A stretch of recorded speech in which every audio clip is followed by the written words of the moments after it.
meu boa tarde aí para todos. Hoje é dia 6 de dezembro de 2009, domingo. O verbete é o 1408, 4 páginas, 48 elogios e 8 máximos. O tema é condicionamento cultural. A especialidade é a sociologia. Definição. O condicionamento cultural é a subordinação da vontade humana a algum determinismo social, moral ou ideológico por meio de amplo conjunto de condicionantes e circunstâncias componentes da existência intrafísica da consciência. O condicionamento social, o freio dos condicionamentos culturais, o condicionamento ambiental, o condicionamento físico, somático, adequado, as interioroses, as repressões, as inculcações, as catequeses, as inibições, os tabus, os apriorismos, os grilhões da má educação, o condicionamento religioso, a transmissão intergeracional, os paracondicionamentos parapsíquicos.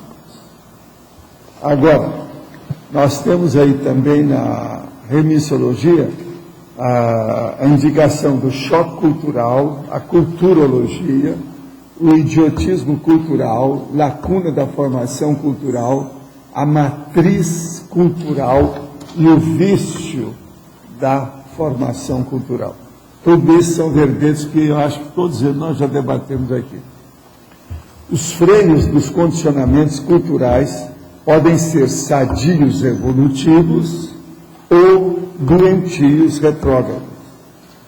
Toda consciência carece saber como reage aos fatos impositivos desta vida humana. Você já se emancipou das influências dos condicionamentos culturais quando espúrio? Por quais razões? Desde quando? Então, é muita coisa sobre condicionamento, em pouca redação. Quer dizer, um texto pequeno, mas tem muita coisa para se pensar sobre os condicionamentos culturais. Agora, pergunta: o senhor pode fazer um EV ao vivo e em cores? Isso vai me ajudar e acredito que pode orientar muitos teletertulianos. O que é esse negócio ao vivo e em cores? Eu vou fazer, vou pensar nele, julgar energia nele, seria o caso? É isso? O que vocês acham que eu devo fazer? Eu vou fazer isso, então. Não, espera aí. Te aguenta aí, ó. Tá certo?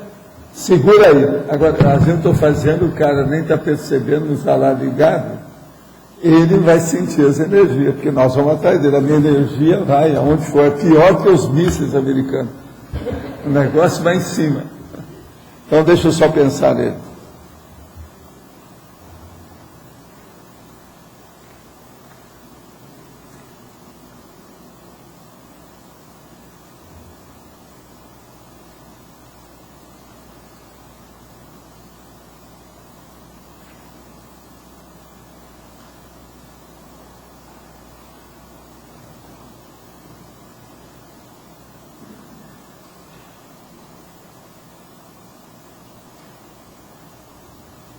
Olha, você até que está bem.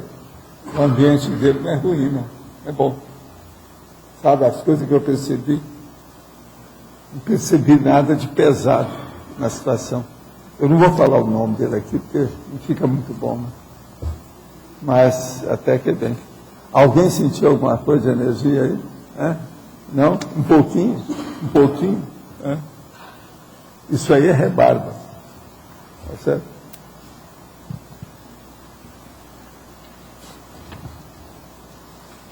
No caso de uma pessoa que tem características de um psicopata, dominador, aparência de perfeccionista, aparentemente boa gente, dentre outras.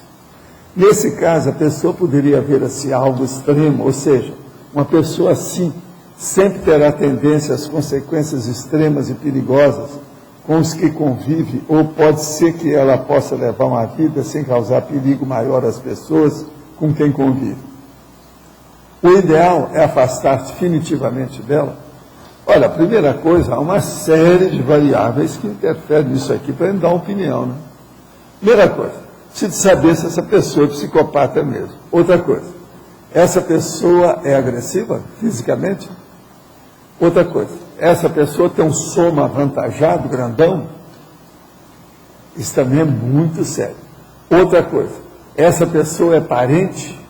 Ela é colega de serviço? Você tem que conviver com ela? Isso também é sério.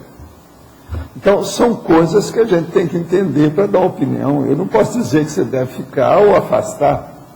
Às vezes é bom ficar para você ajudar. E às vezes é bom afastar para evitar uma tragédia. Agora, a coisa mais séria que tem uma pessoa que é psicopata é ela ter um surto psicótico e ser violenta. Nessa violência, ela pode atacar a si mesma ou atacar as pessoas, os ambientes, os objetos, a situação toda. Então, isso aqui é difícil de falar. Você vive em New Jersey, ok. Aí tem de tudo. Eu conheço bem New Jersey. Não é fácil. O urubu observa bem o ambiente. Qualquer coisa vejo Law and Order, sabe? Aquele Special, né? Victims Unity. Isso tem aí, praticamente todo dia tem isso na televisão. Dá uma olhadela, esses aí vale a pena ver. Tudo é um processo. Ali está assim para psicótico e psicótico, e autoassediador, e autoassediado, e assediado e assediador. Tem de tudo ali no filme. Pois é. Agora, qualquer coisa também é bom ver o que é tragédia. É o Medical Detectives. Também tem um monte. E esses são baseados em fatos reais. Outra pergunta. Tem havido bastante polêmica sobre fazer ou não fazer a vacina contra a gripe A.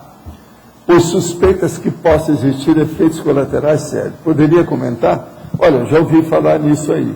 Agora, vacina é um processo da pessoa estudar mais. Toda vacina pode ser feita, desde que ela tenha argumentos racionais, positivos, e que tenha feito experiência.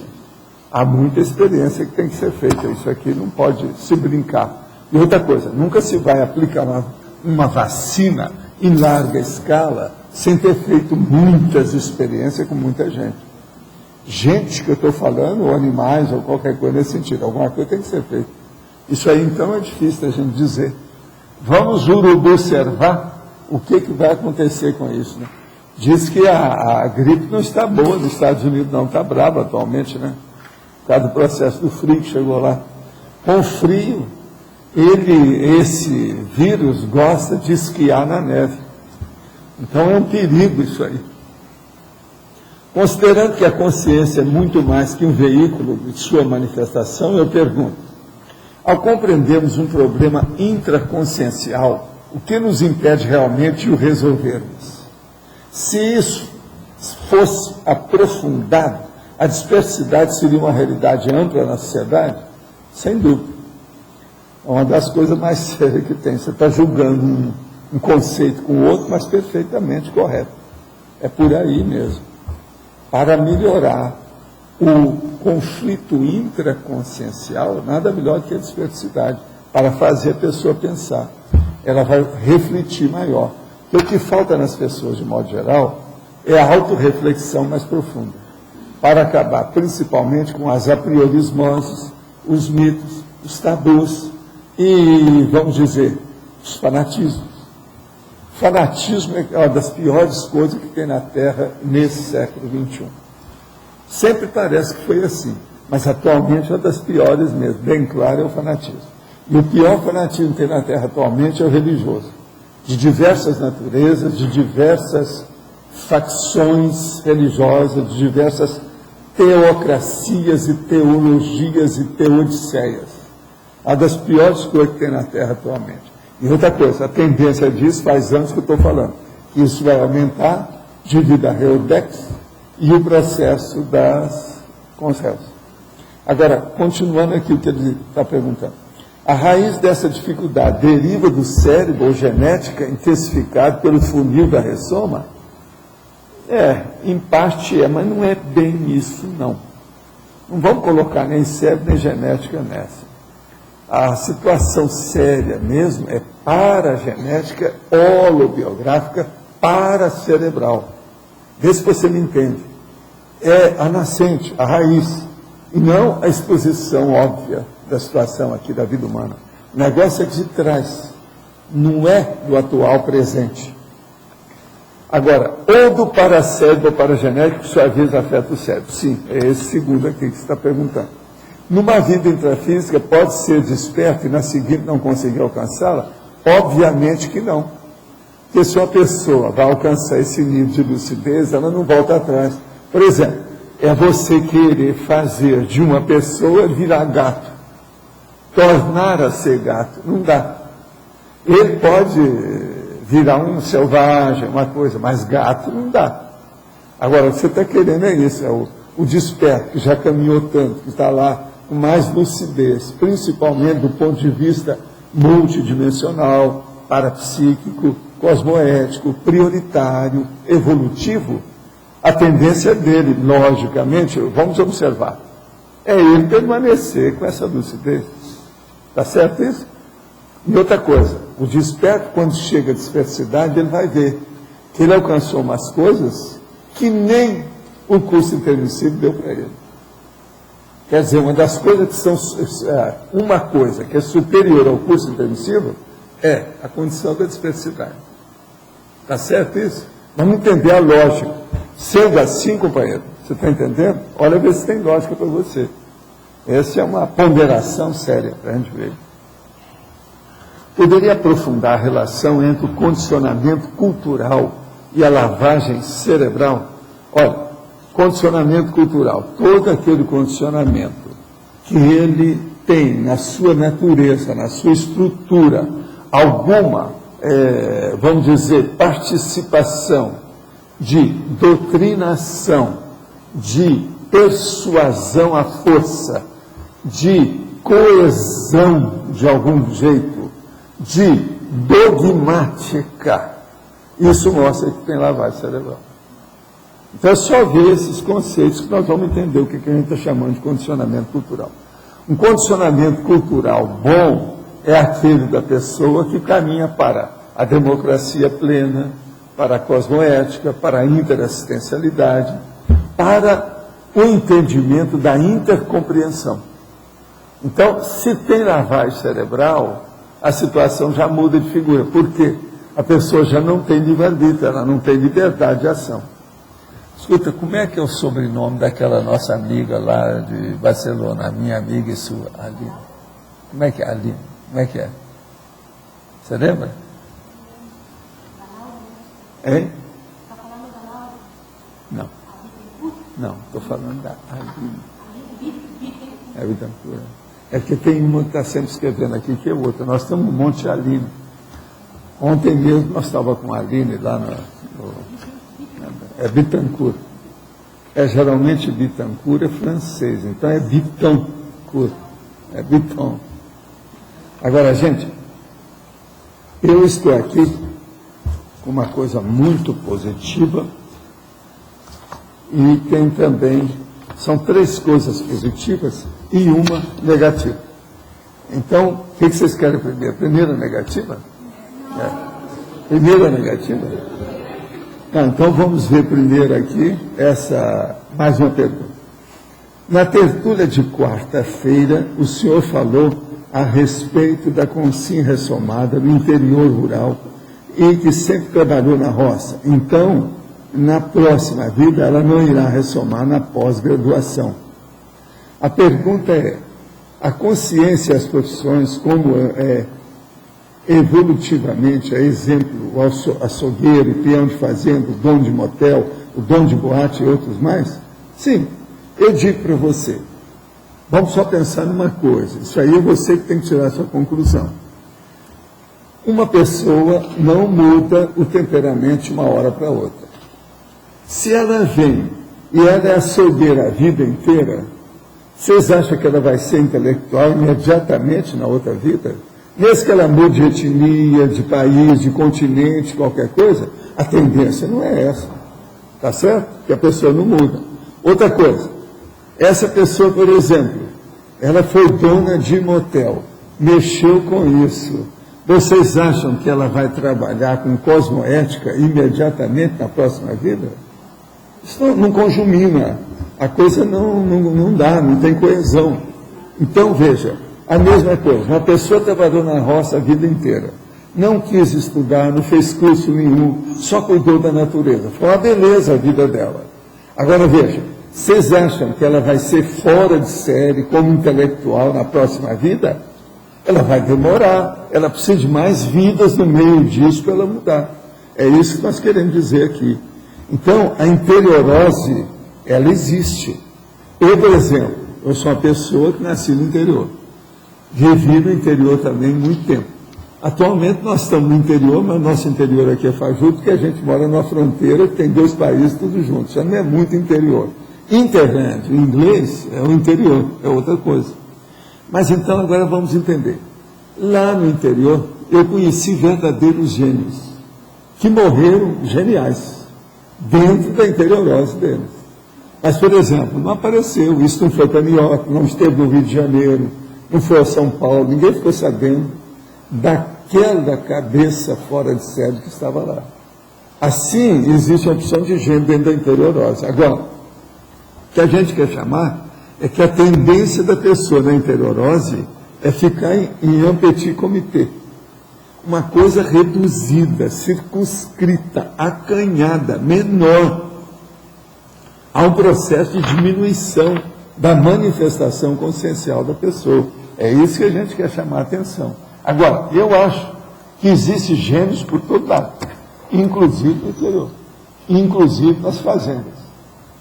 Isso tudo é uma coisa para a gente ver. Mas agora, são gênios desperdiçados.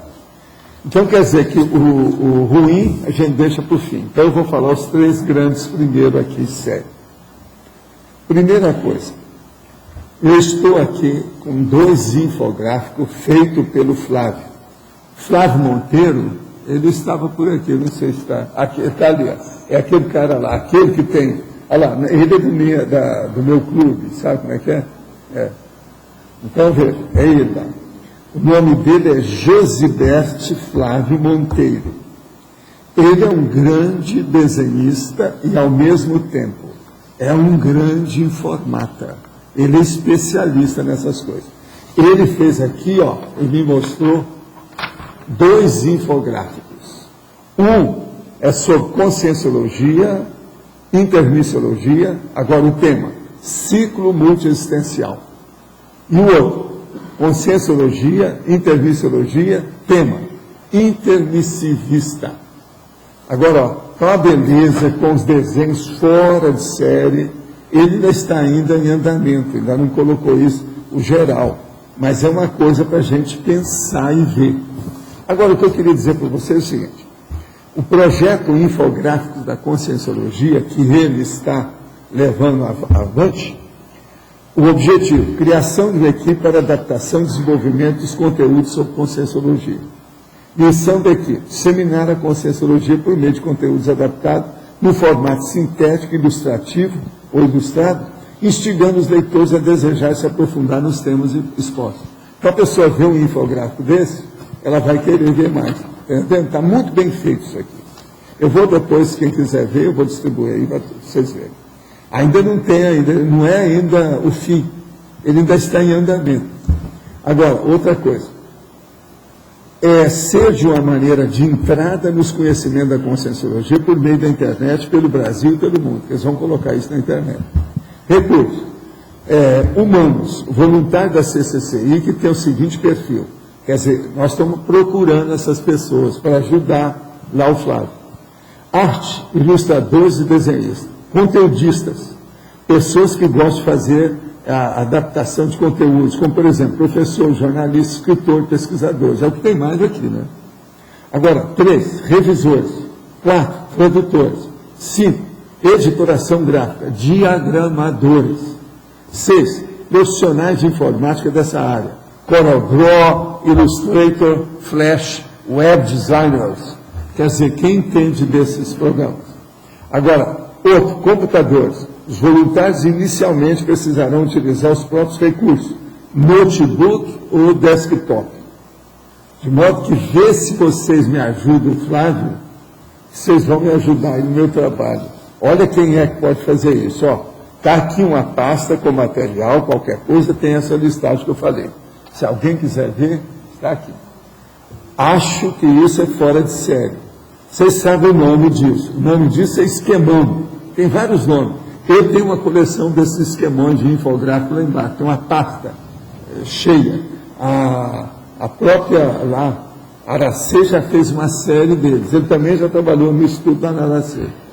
Então, agora, o que nós queremos é fazer uma coisa grande que ele pode avançar com esses dados nossos. Você já pensou ele fazer desses verbetes bravos que nós temos aqui, que está dando tanto debate, ele fazer um infográfico bem, com ilustração, tudo bonitinha, um gibizão daquilo, não é o máximo?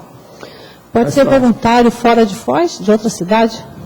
Com ele, Flávio, pode ser voluntário fora de Foz? O problema olha aí o contato, é só entrar em contato. Lê aí para ele aí. Aí está falando, olha embaixo. Eu coloquei o e-mail, se alguém tiver interesse, tiver alguma dúvida, é flávioead de educação à distância, @gmail.com. É só entrar em contato.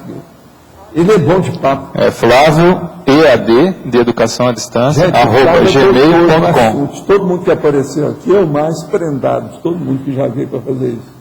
Ele é fora de série. Agora, outra coisa, Jornal da Cognops, acabou de sair, que é o ano 15, número 172. Gente, já faz 15 anos que esse jornal é publicado. Já pensaram nisso? O negócio não é fácil. Agora, aqui está falando, imersão heterocrítica de obra útil, analisa a democracia pura. E aparece aqui o Vasconcelos.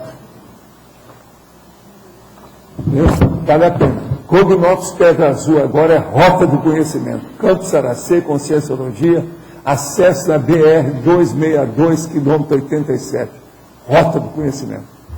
Programa Amigo da Enciclopédia atinge maturidade ao completar 5 anos. Quer dizer, a nossa tertúlia aqui vão completar 8 anos, não é isso? Os amigos da Enciclopédia já tem 5. Tá bom. Agora, tem aqui um artigo fora de série.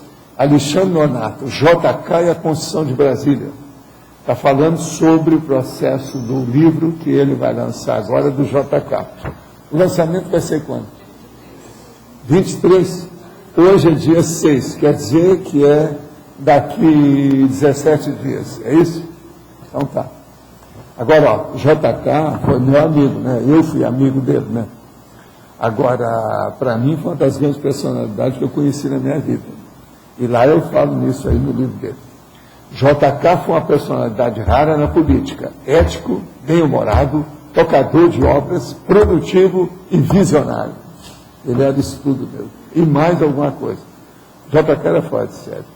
Aqui, ele está falando uma opção de coisa dele. Uma das coisas sérias. Alguns opositores afirmavam que não chegavam perto de Juscelino com medo de serem cativados pelo seu magnetismo. Ele era assim mesmo. O homem era terrível. Conquistava todo mundo. Está entendendo? Agora, vale a pena ver isso aqui e ver esse artigo aí que está fora de série aqui no jornal. Agora, outra coisa boa que eu quero dizer. Eu hoje estou muito satisfeito, desde ontem. Pelo seguinte, pela primeira vez, nós fizemos alguma coisa social com as patronesses. Vocês sabem o que é patronesse? Eu já trabalhei demais nisso, devido ao movimento espírita. Eu trabalhava demais, você sabe, o negócio francês, etc. Tal. Eu já trabalhei com esse negócio até fora do Brasil. Agora, o que se passa? A Graça, minha mulher, ela se ajustou lá com a professora Aline, que é fora de série, que é aquela menina de 19 anos, muito bonita. Eu falei com ela o seguinte, a menina é tão bonita, porque essa é do tipo Juscelino, é cheia de energia, que ela pode dar a síndrome do Stendhal. Você sabe o que é a síndrome do Stendhal? Ela não sabe o que é isso. Ontem eu tentei explicar com calma para ela ver se ela entende, que ela nunca ouviu falar nisso. Pessoal, você provoca a síndrome do Stendhal no povo, eu preciso ter cuidado. O caso dela é o seguinte, síndrome do Stendhal é aquela pessoa que tem um choque artístico devido ao processo do psicossom. Então, por exemplo, as pessoas não conhecem nada da Itália, então elas vão a Firenze. Vão lá, por exemplo, em Florença. É lá que tem mais disso. E lá tem uma galeria que tem as maiores obras de arte feitas em várias épocas da Itália, de Venécia, de um monte de lugar desse. E Venécia é outro lugar também, igual a Firenze. Agora, quando a pessoa chega lá na Galeria Uffizi, ela vai ver uma opção de pintura, mas principalmente fazer esculturas. Aquele povo vivo, aquela coisa que está lá.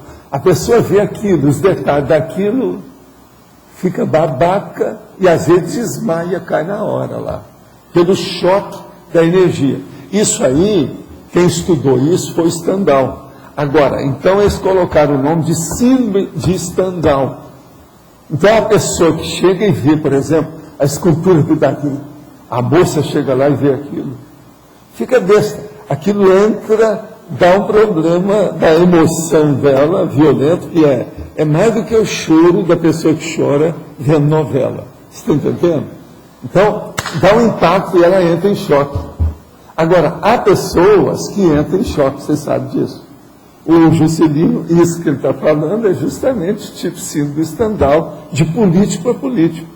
Agora, por exemplo, essa menina, a Aline, ela é fora de série.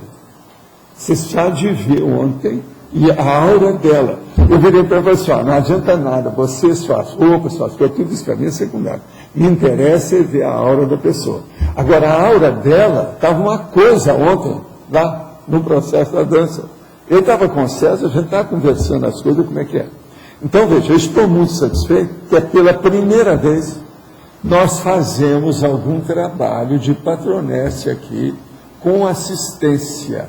Agora eu vou ler para vocês o que está escrito aqui, que é o resultado de ontem. Eu desejo agradecer em primeiro lugar ao professor Alexandre, ele está por aí não? Que ele facilitou muita coisa no discernimento lá, e ele foi fora de série para fazer o trabalho de ontem. E também quero agradecer muito a Solange, que ela patrocinou o salão. Entende? O salão. Porque tudo mais foi gratuito. Só se pagou o salão, mais nada. As pessoas, tudo foi gratuito. Isso é que é o trabalho da Patronesse. Patronesse, no caso, é para fazer assistência. Muita coisa disso é TACOM, mas é essa TACOM que leva para trás. Porque se a pessoa está com fome, como é que ela vai estudar? Então, o negócio todo precisa disso. Por isso que eu falo que é muito difícil fazer tarde sem ter feito antes a TACOM. Às vezes é necessário fazer. Agora, ontem foi o trabalho das patronesses. Foi, então, um dia do voluntário. No ano que vem, nesse dia do voluntário, que é 5 de dezembro, vai ser feito de novo. E aí nós vamos ter mais experiência, uma infraestrutura maior, vai dar mais resultado ainda. Agora, as duas que seguraram mais a coisa foram a Graça e a Aline. Agora, nós tivemos com isso ainda uma série de personalidades, inclusive, parece que são 6 professores de dança que tiveram ontem, entre as mulheres e os homens, 6. E tem também uma coisa séria. Todo o resultado daquilo, da Cognópolis, vai para a Escola Municipal Duque de Caxias, no Morumbi, que é pesquisado para cá. E a professora Creuza, que estava lá, que eles atendem a 5 favelas. Vocês estão entendendo bem a escola? O negócio é sério. Agora, então, veja. No fim da história, 4 mesas de brinquedo e 4 mesas de alimento. Um total de 90 pessoas que envolveram lá a situação. 4 horas de apresentações. 6 professores, que nós queremos agradecer a presença deles, porque eles não cobraram cachê de ninguém para fazer a apresentação lá. Os professores e as professoras. Agora, outra coisa. Dança. Tango, flamenco, bolero, dança do ventre, zangra, tribal, tanto adulto quanto infantil. Quer dizer, foi um show fora de série. Dá para a gente ver assim tudo na hora aí, o negócio fora de série. Agora, outra coisa, isso faz parte daquilo que nós chamamos de democracia pura dentro desse nosso bairro Cognópolis. Isso é assistência, porque tudo foi feito gratuitamente. Agora, isso é que eu chamo de fazer o social, que o povo aqui às vezes tem dificuldade. Então, por exemplo, eu estou de acordo com você, ela vai deixar de... Passou até o Flamengo que ela ganhou, passou para a nossa amiga lá. mas ela vai continuar com a mental soma dela. E ela também não vai deixar, quando precisar de qualquer coisa, de mostrar a dança. Na minha observação, eu que estudei em Hollywood, vi alguma coisa disso aí, eu vi, você tem dica boa para dançar, você também tem. A outra que tem, que é fora de série, é a Thaís. Ela é espontânea, eu vi ela dançando ontem lá, fora de série. O mais é essa moça, a Aline, que é fora de série, a Graça tem também um negócio espontâneo, entende? São as pessoas que têm força dentro do problema da manifestação com o corpo. Agora, ginossoma não é fácil, tem que saber mexer com isso. Agora, então, veja, queremos agradecer também às lojas Amanda, que deram um brinde. A outra também, que é a empresa Amores e Sabores, que deram um brinde.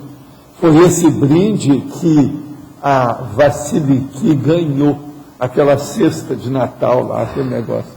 E outra coisa, a Vassiliki nem queria ir lá, no fim acabou indo, não é isso? Agora, é uma vergonha, a pessoa está no discernimento e não aparece num grande evento social igual esse. Uma vergonha se ela não fosse. Agora, outra coisa, Bossa Nova deu 5 brindes. A Nikita Brasil deu brinde também. De modo que, em vista de todos esses sucessos, eu quero ver no ano que vem que nós vamos superar essas marcas. Vocês sabem que essas coisas que eu marco aqui, fica tudo ali no meu camarim. E eu posso ver isso o ano que vem. Está tudo marcado. Tertúlia, 6 de 12 de 9. Está tudo aqui. Então, o ano que vem, eu vou checar que nós vamos superar essas marcas que eu conto com vocês para ajudar essa exposição da turma de dança. Eu gostei demais do ambiente. Outra coisa, não tinha nada negativo. Pelo contrário, eu vi junto da Graça lá e da Aline a chinesinha, que mexe com as crianças. E é uma coisa mais do que normal, por quê? Chinesinha, ela trabalha, ajuda as crianças com o negócio todo. Ela aparece como menina mesmo, como menininha, adolescente. No caso da Edis, estava bem dentro dela. Agora eu vi bem claro, ela toda feliz no meio do processo. Agora, tudo isso pode ser aperfeiçoado, ampliado, e os resultados vão ser maiores. É o que eu conto com vocês para a gente ver o que vai ter aí pela frente, tá certo? Agora, outra coisa aqui que eu recebi mais 2 perguntas. Sugestões na fatologia, ó, isso aí agora com você. As meias-verdades, a experiência de Pavlov, as teorias de Skinner, o debate esportivo, a propaganda eleitoral, os programas de auditório, os comícios, as novelas televisivas, a lavagem cerebral, as robotizações intrafísicas, a coleção de objetos artísticos. Você passa isso lá para ela, para mim? Você olha aí e vê se tem alguma coisa. Tem algumas coisas dessas que nós já temos no verbete, ele colocou a mais.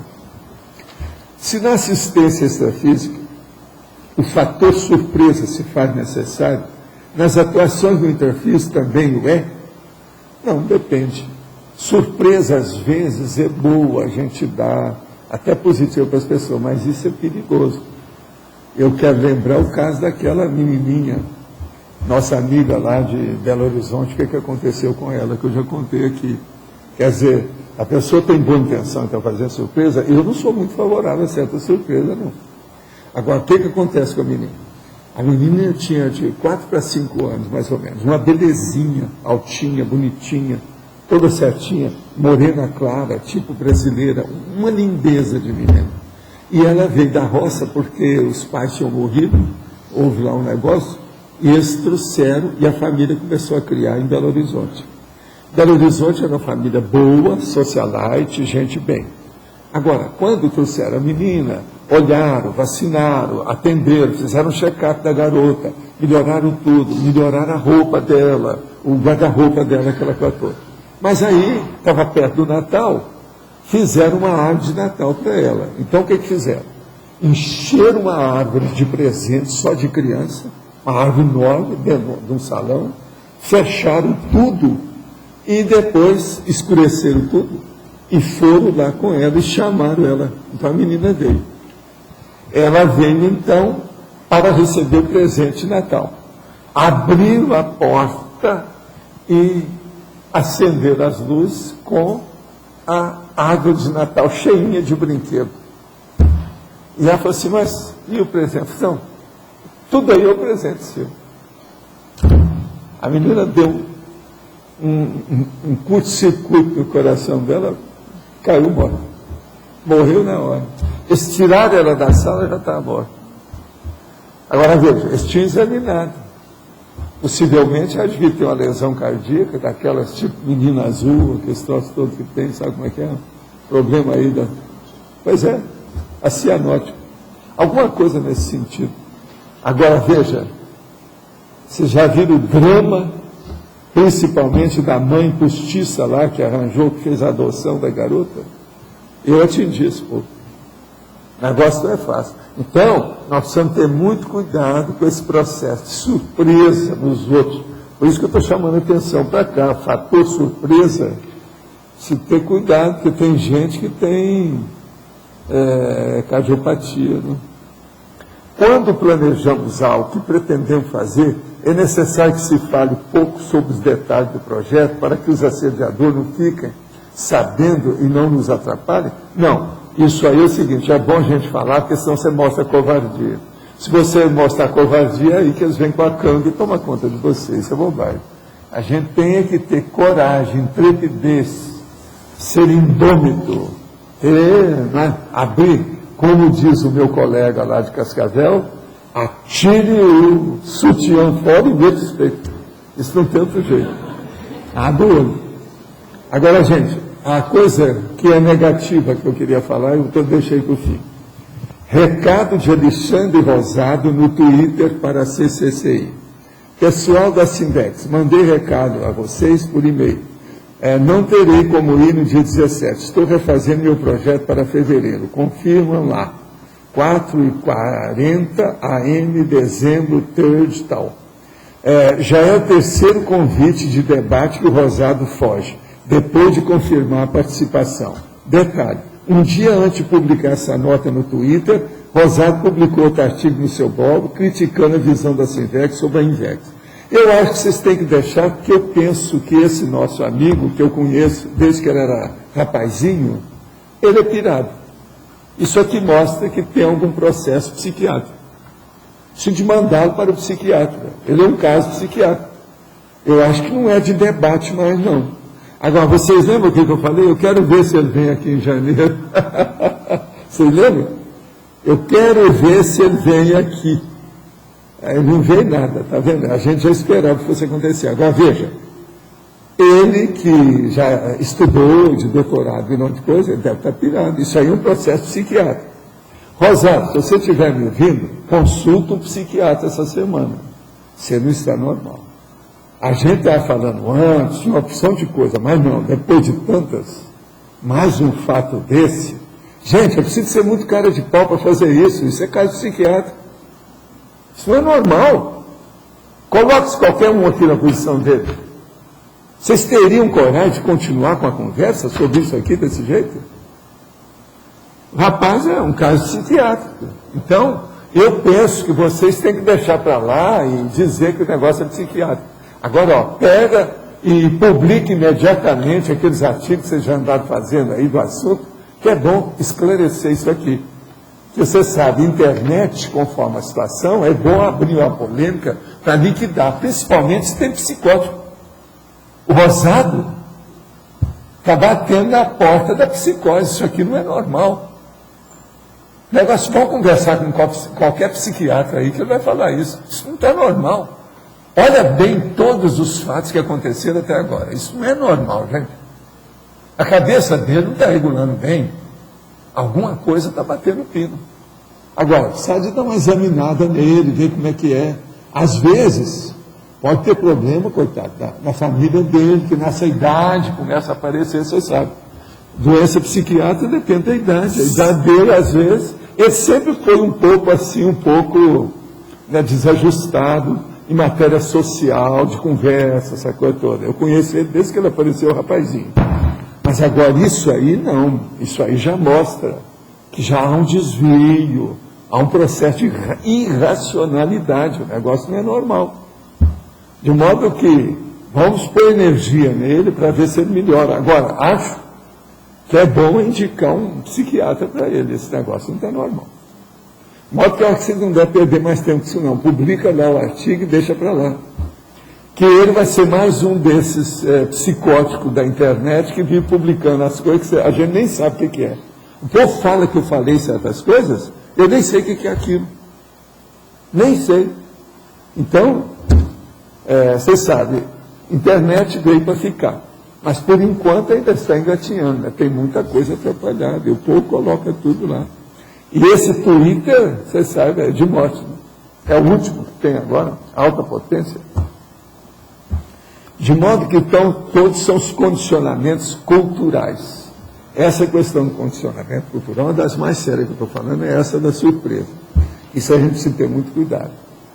Esse caso de Belo Horizonte, eu nunca pude esquecer aquilo. Você sabe que na ocasião que eu atingi, tinha um monte de gente chorando, até homem, eu vi chorar por causa da menina que morreu. O negócio foi de um baque, mas o processo emocional, intelectual, tudo isso pegou aquele povo, todo um monte de gente chorando. O impacto foi terrível em Belo Horizonte. Entende? A menina linda, e morrer na hora. Agora morreu na hora, não teve salvação, não teve nada que levasse. A hora que eles tiraram ela da sala, a menina estava morta. O coração estava parado, não tinha mais nada, não tinha mais jeito. Agora, a hora que ela viu, ainda falou umas coisas antes de morrer. Tudo meu, uma coisa mais ou menos assim. E a hora que ela foi correndo, ela caiu. Caiu morta, na frente de todo mundo, aquele povo tudo olhando. Não, mas vocês vejam, é um negócio que eu nunca vi uma cena dessa nem em filme de terror. Porque isso aí é um terror. Verdadeiro terror. Então pensem bem o que é o problema da surpresa. Eu sempre evitei certas surpresas com alguém, principalmente com as pessoas de certa idade. Das coisas mais perigosas que tem, da gente fazer surpresa. Estou falando é surpresa agradável, boa.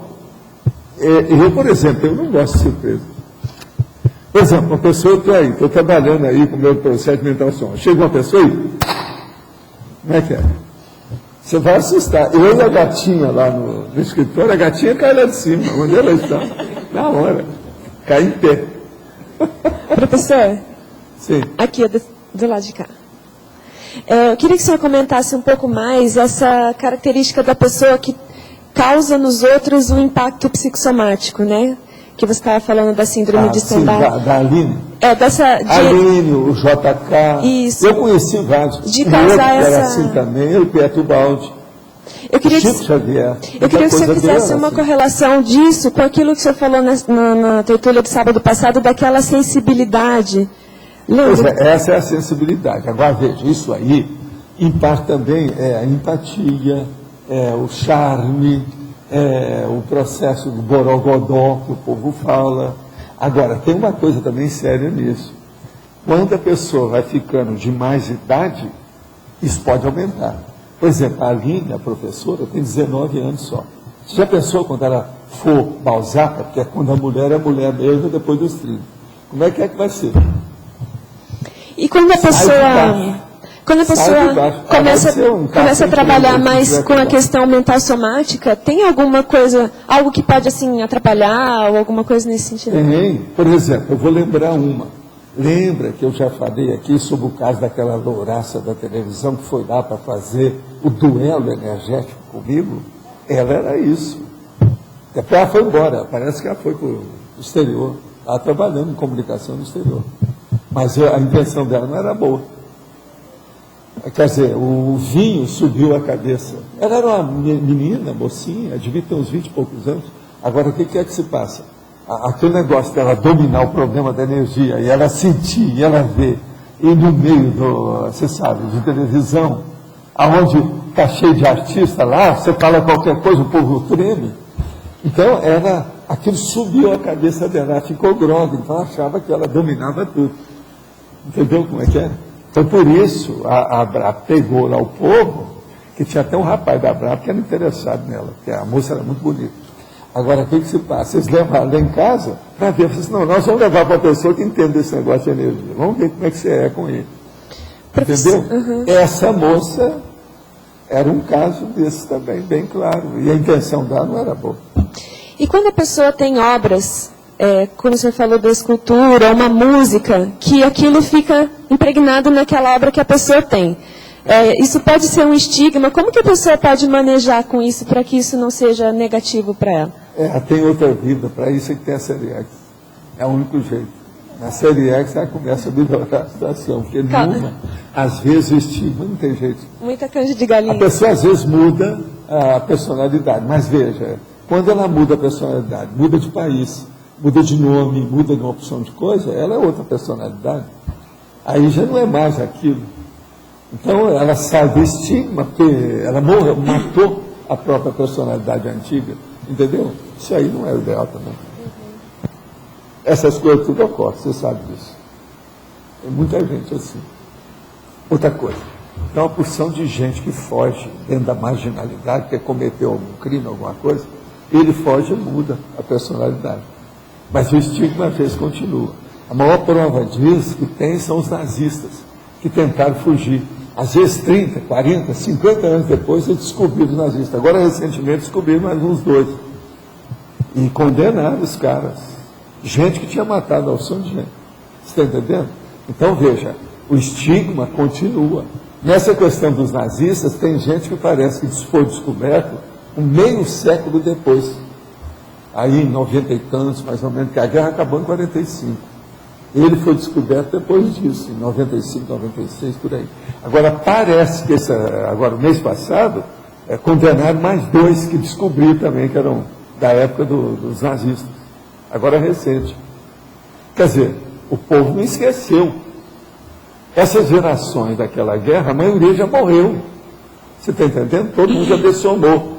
Mas as gerações que continuaram, que são filho, o neto, alguma coisa, eles continuam. Por causa do processo você está entendendo? Do extermínio que os nazistas fizeram.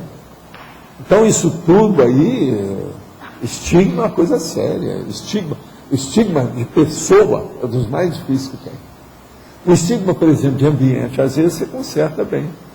O lugar, por exemplo, foi uma casa de tortura. Você chega lá, derruba aquilo tudo, vamos colocar uma opção de jardins, uma coisa bem aprazível, bonita, uma coisa qualquer, com bastante música, aquilo vai mudando.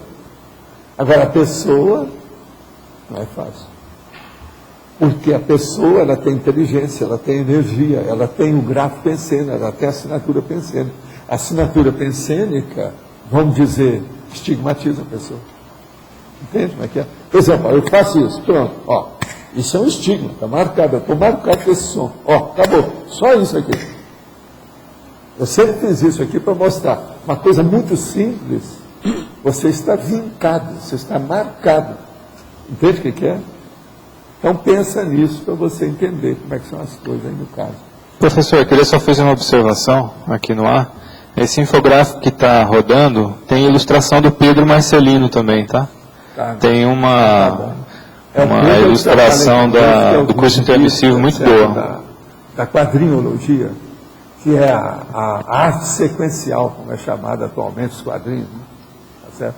Você quer falar?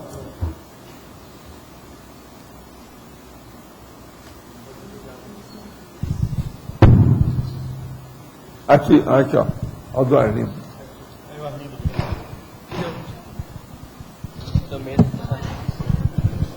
Oi. Será que está ligado? Olha aí. Valdo, queria que você explicasse um pouco mais, na página 76, em numerologia, os condicionamentos culturais do gênero sexual.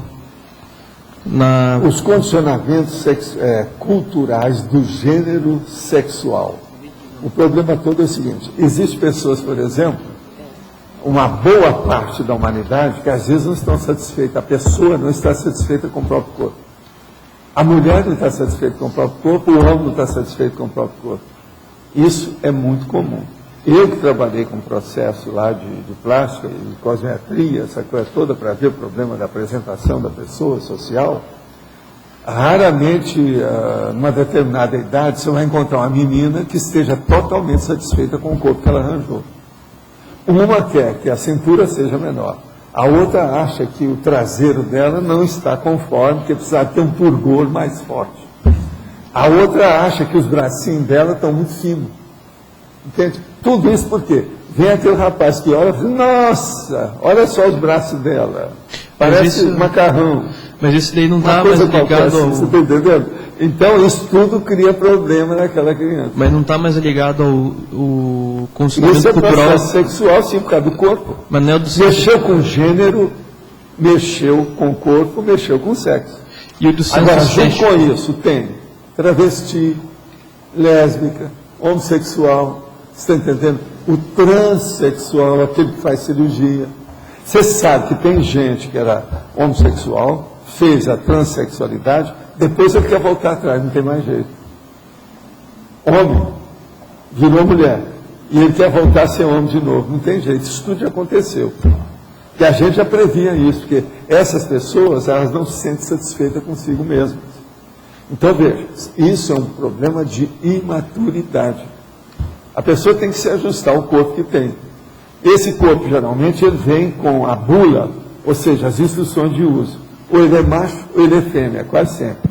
Mas existe, por exemplo, até hermafrodita, que tem os dois sexos juntos. Mas isso é raridade, é exceção. Agora, o problema todo é o seguinte, há condicionamentos culturais do gênero sexual.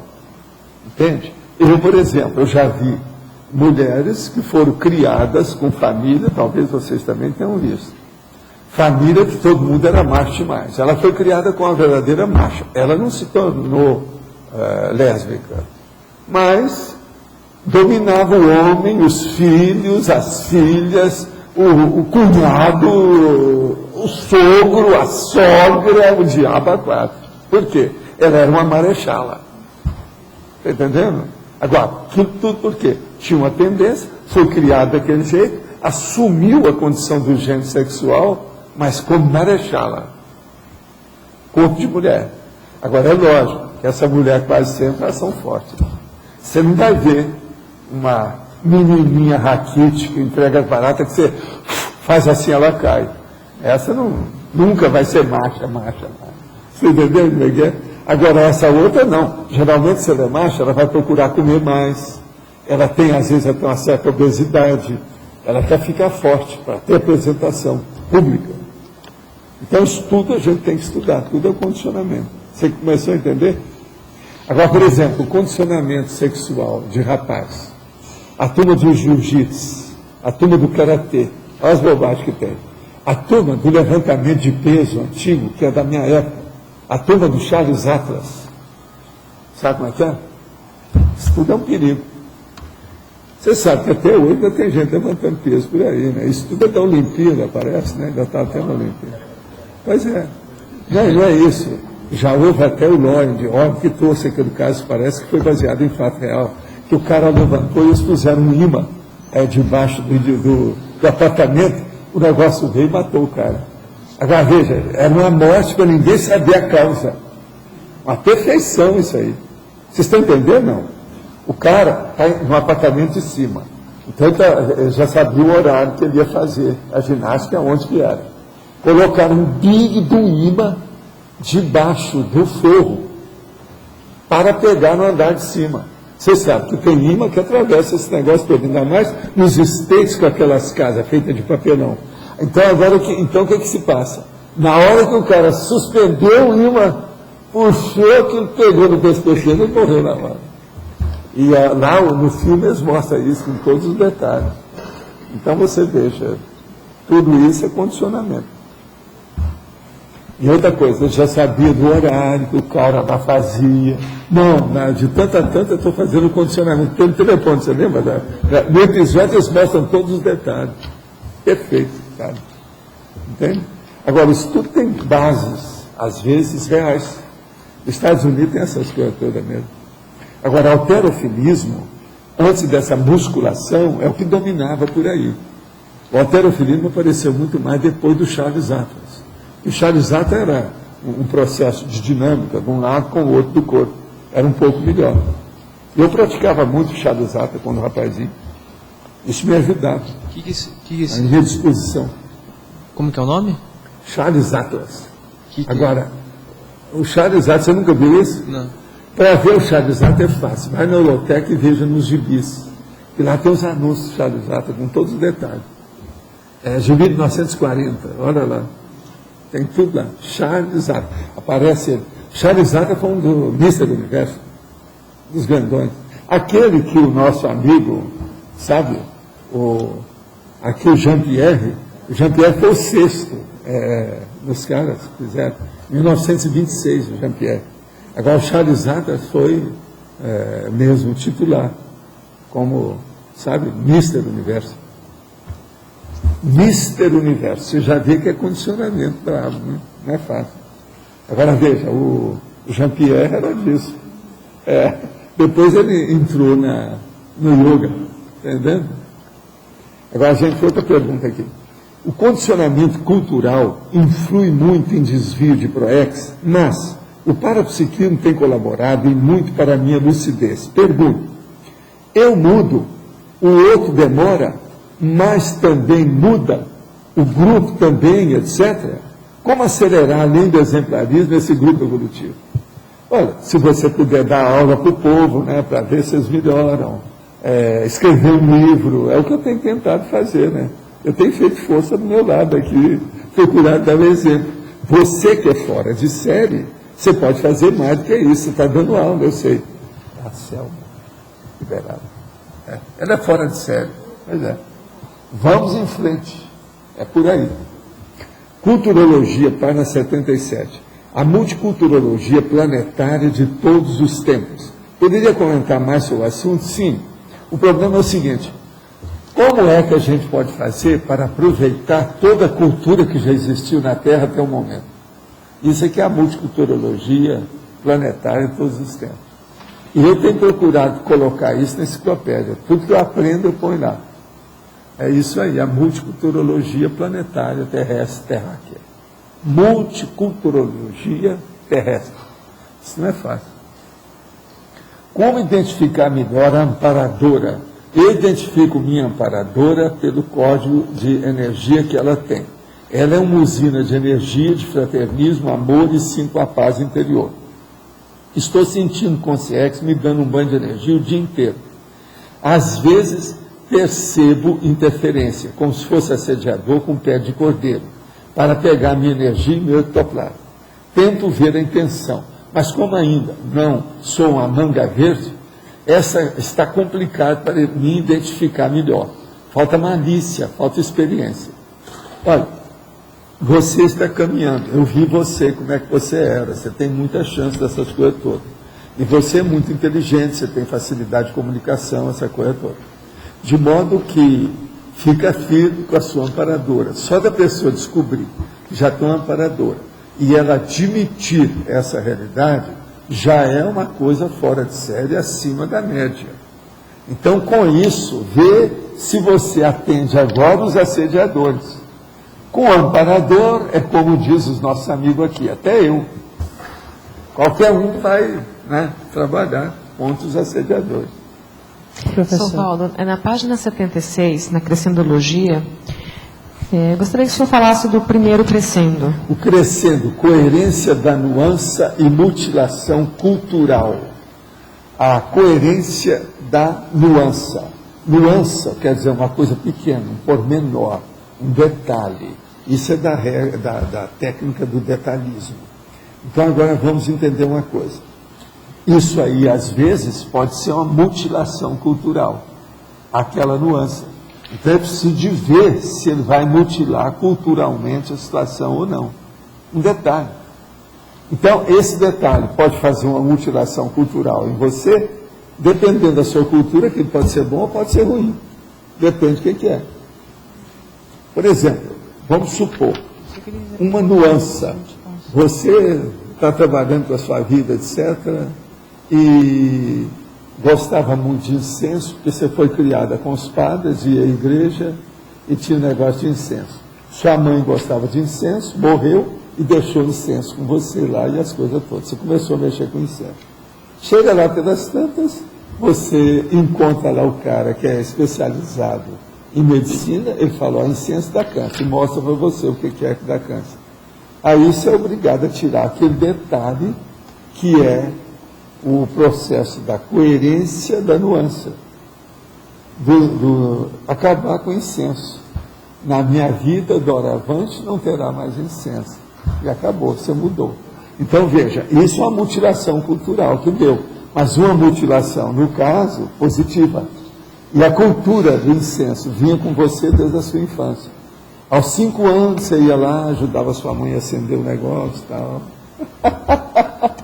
Aquele pauzinho assim para pôr fogo, né? O negócio aí, a fumacinha cheirosa. Agora, tem uns deles que dão realmente câncer. Isso já está provado tudo, é só procurar.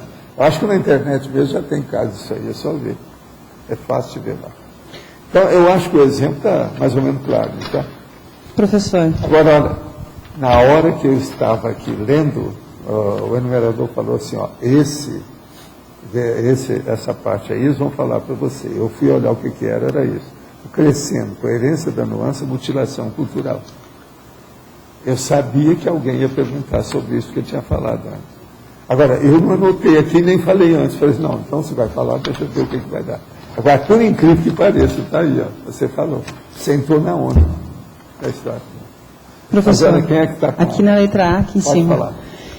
Justamente sobre esse exemplo, o senhor poderia trazer um outro fato para ilustrar? Olha as coisas que você tem e que você às vezes desprezou. Por exemplo, na sua infância, alguém chegou lá e falou assim, olha, seria bom você estudar filosofia, mas você gostava de fazer outras coisas. Não entrou na filosofia. Chega num certo ponto, você encontra com alguém, você se interessa por ele, e o cara é filósofo. Lá vai você mudar a situação toda por causa do cara. O que você acha? Dá para entender isso aí?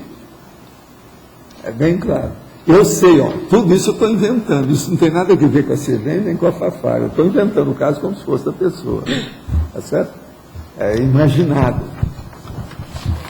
Pode falar, chefe. Olha, gente, ó, ele vai falar. Faz um ano que ele não aparece aqui. Isso é a realidade, esse cara. Eu não sei onde é que ele estava. Ele devia estar debaixo da ponte, em algum lugar por aí. Porque há muito tempo que ele não aparece. Mas, olha, ele vai falar, de modo que vamos ouvir o que esse cara quer falar, que ele é fora de série. A mãe dele está daqui, olha lá, está de lado. Mas, olha, o que houve? Fala.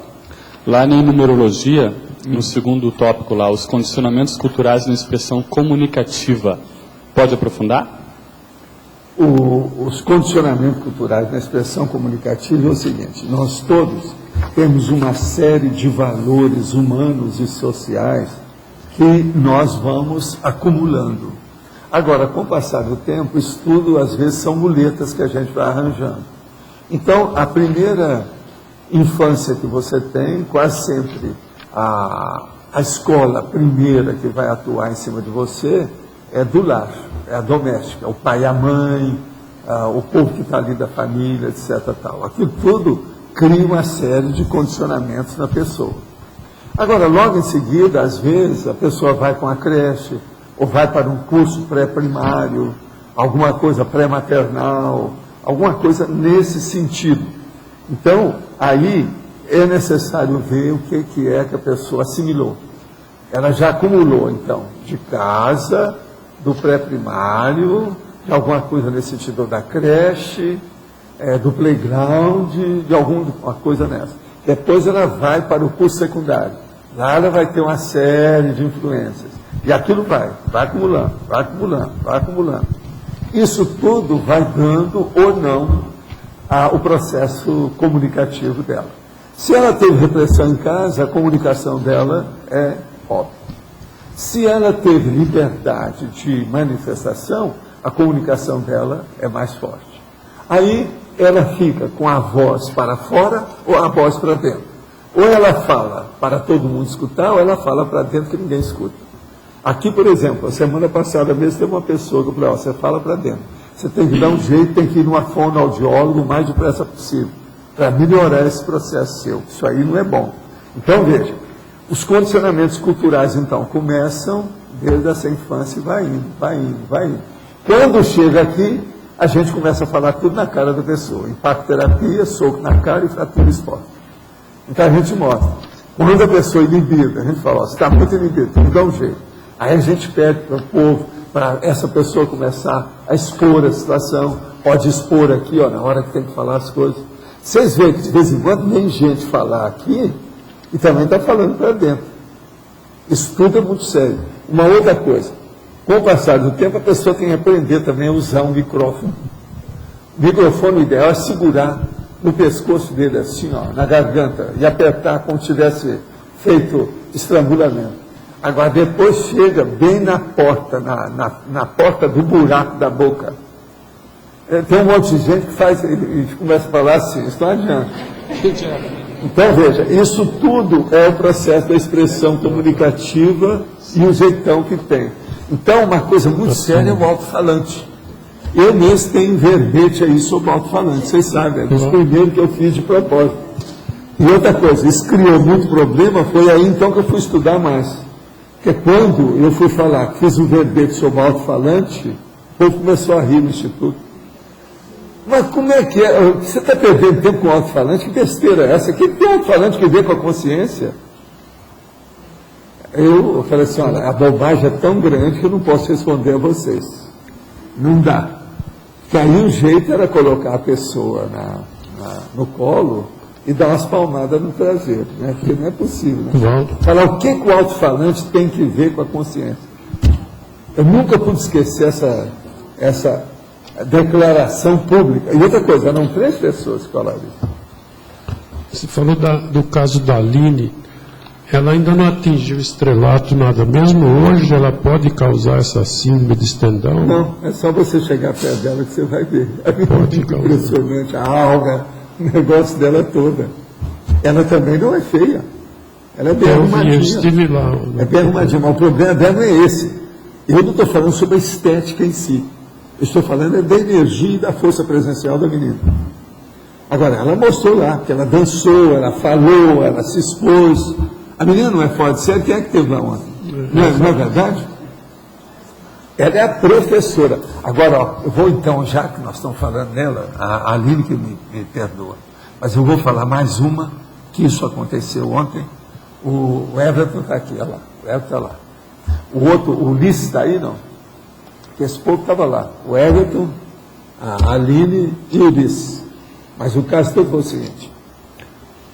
O Everton chega para mim e fala assim, Valdo, está tudo bem aqui o processo da dança, essa coisa toda.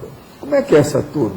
Você acha que a maioria tem possibilidade de chegar no processo do mental soma, mesmo com o problema do soma, com a dança, essa coisa toda? Eu falei assim, companheiro, tem gente aqui que é de fechar o comércio, como diz o carioca, joga nas 11.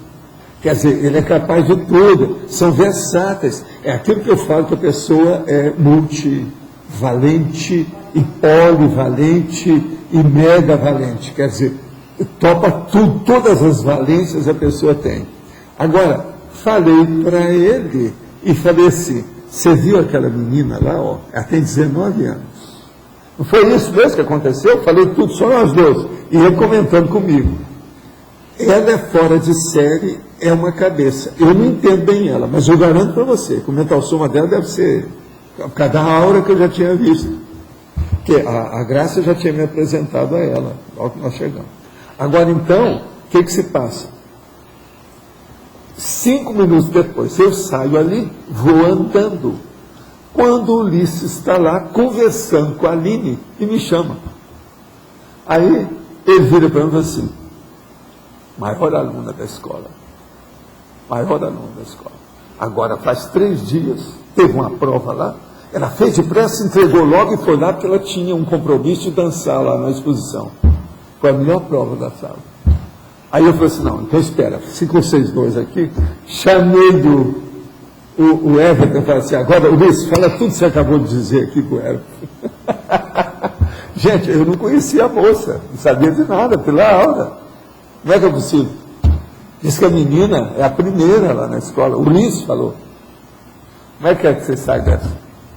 Está bem claro isso aí? Eu acho que está mais do que óbvio dentro da situação. Então a gente vê o seguinte, as possibilidades são enormes. Outra coisa, ela depois que eu vi isso aí, eu vi o Ulisses, eu vi o que eu estava falando, e eu tentando explicar para ela o que é o o Stendhal, né? A síndrome do Stendhal. Ela falou assim, eu estou começando a ficar interessada nisso que vocês estão estudando. Aí eu falei para ela assim, ó, se aparece lá que eu vou te dar uma mini biblioteca sobre o assunto. Já que você estuda muito, vamos ver o que dá. Só uma última coisinha. No teu caso, provavelmente você também pode criar essa síndrome Stendhal. E você trabalha para impedir... Não, mas eu não. Eu sou aquele velho careca desse jeito, com essa barba. Isso aqui é anti-Stendhal. Só fazer um comentário em relação a isso, que além da Aline, a nossa professora de flamenco, a Mônica Nácia, ela tem 2 cursos superiores. Tem? 2 cursos superiores. Tá vendo? superiores. Essa que está lá, porque essa eu também, eu sei lá da história, mas não conheço. É fora de série. 2 cursos superiores, você está vendo? É da turma de 2 cursos superiores. É. Professor A Valdo. jornalista está terminando Relações Internacionais agora.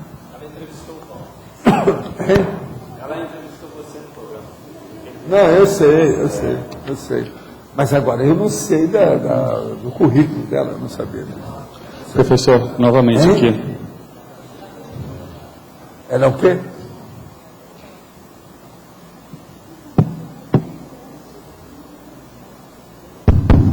Na Gazeta, ela entrou no meu lugar, a Mônica Nasser. Eu conheço ela. Ah, ela que muito tá no seu inteligente, lugar? muito inteligente. Tá vendo só? Essa que é, hein? É a redatora. Claudio, a Mônica fez o trabalho de conclusão de curso dela de jornalismo com o acervo da biblioteca. Ela trabalhou com o cosmograma todinho, ela trabalhou a questão do Iraque, do Irã e Iraque, na época da guerra. Ela fez todo o TCC aqui. Aí, né? Trabalhou com todo o material, selecionou o cosmograma, tudo no ciclo na biblioteca. Fora de sério. Ok, professor Valdo, só um minutinho que eu estava já chamando aqui. Professor, existe também um condicionamento cultural multiexistencial, né? Uma pessoa que traz uma forma de se manifestar que é própria, digamos assim, da cultura francesa, cultura inglesa, a pessoa traz aquilo, mesmo tendo nascido no Brasil. Não, eu tenho um desses, o Zéfiro. Explica Zéfiro melhor. tem um condicionamento multiexistencial, multicultural, multiexistencial, Zéfiro. Outra coisa, aquela denominação, a identidade extra, é isso. Você já viu o verbete identidade extra? É isso.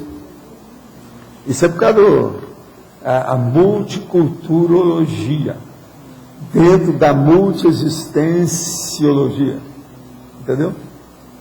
Que é a seriexologia. Isso é um fato. Esse seria um condicionamento cultural homeostático, então, como você traz aqui na exemplologia. É.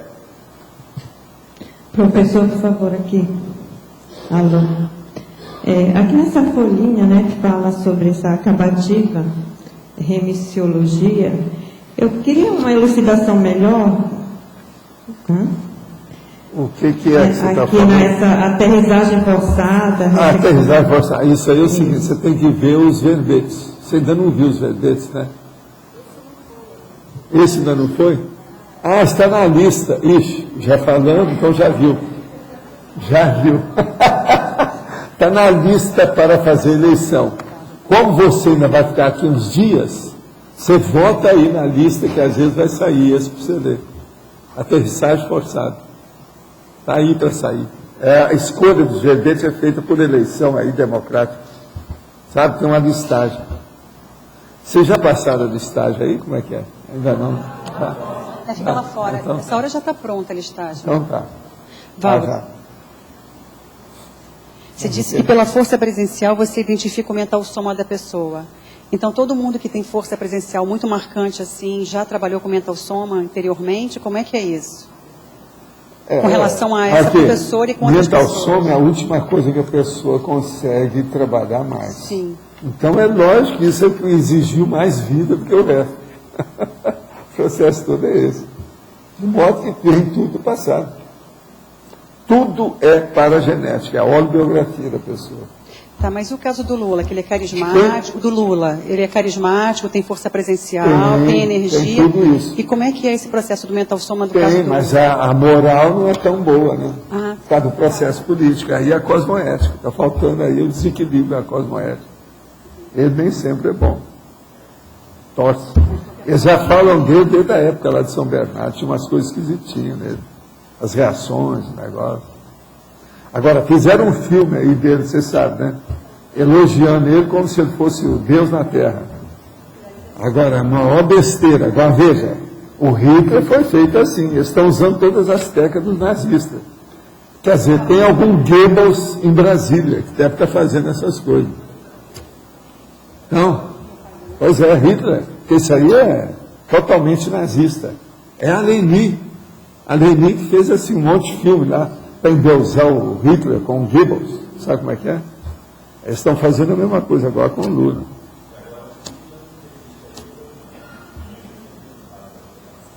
Ah, ela participou, né? Não, Agora, vê, está vendida, né? Mais um vendido. Agora, deve ter um monte de gente vendida nessa história. O negócio não é fácil.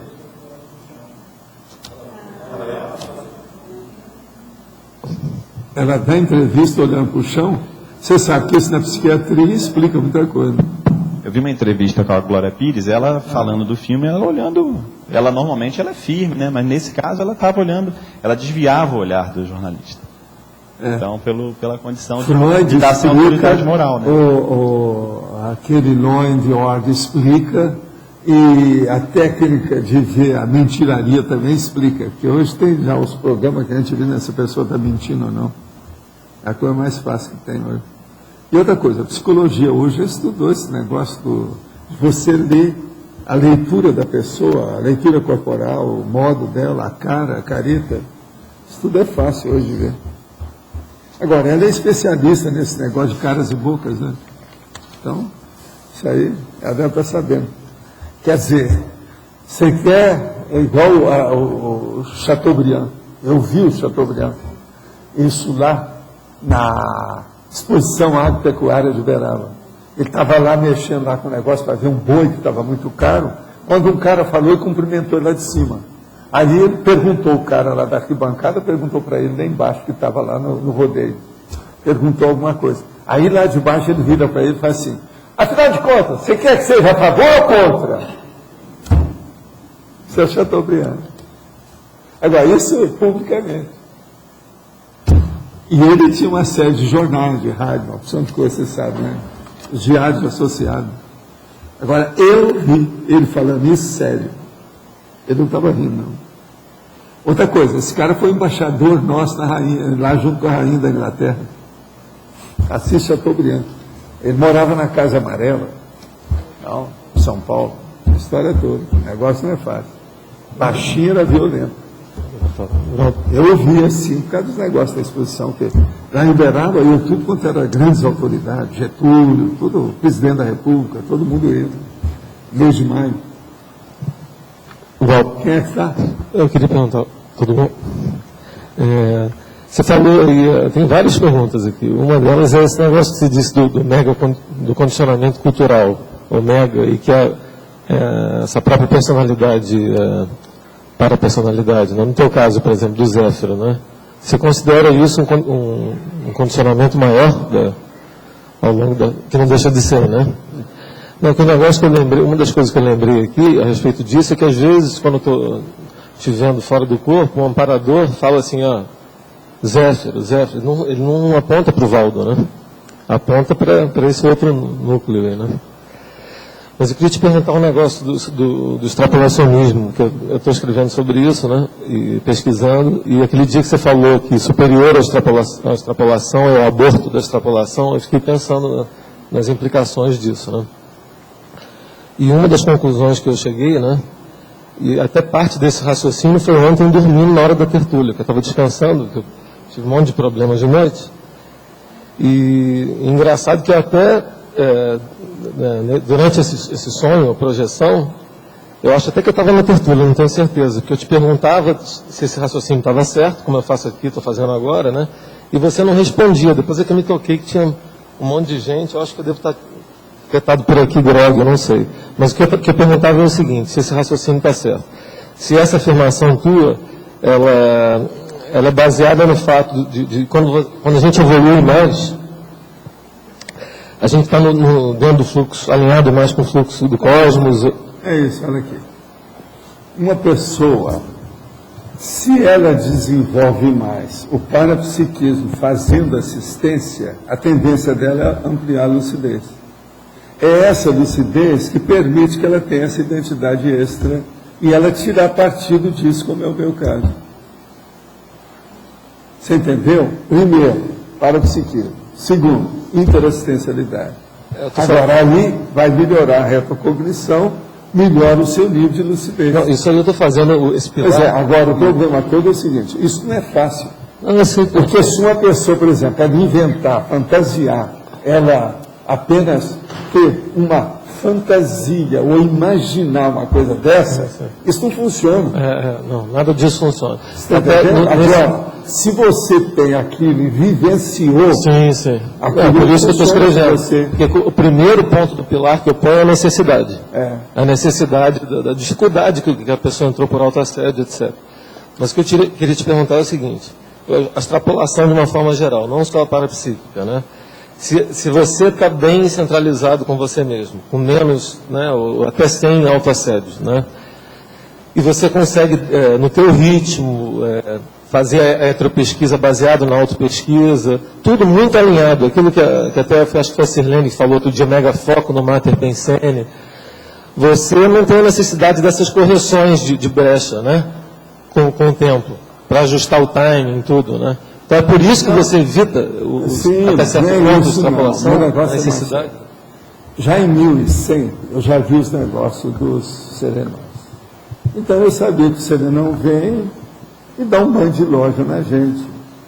Até dentro daquele período lá, ó, que é o mais brabo, está entendendo lá? Ó, a vida uterina, a vida fetal. Ele não perde a lucidez.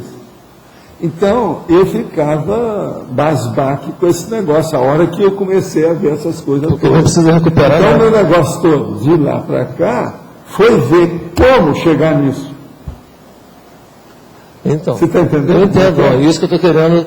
Agora, na hora que você chega num determinado ponto de parapsiquismo, você começa a lembrar das coisas sem se perturbar. Por quê? As suas lembranças já estão mais ou menos kits. Elas estão mais ou menos isonômicas, equilibradas. Ela já não está tão ruim quanto a você. Você já consegue ter aquilo sem patologia. Então, a coisa começa a melhorar. A hora que chega nisso é o gargalo. Você passa o gargalo, a coisa melhora. O meu gargalo passou antes dos 214 anos que eu passei fora do corpo. Eu passei antes, eu cheguei antes disso.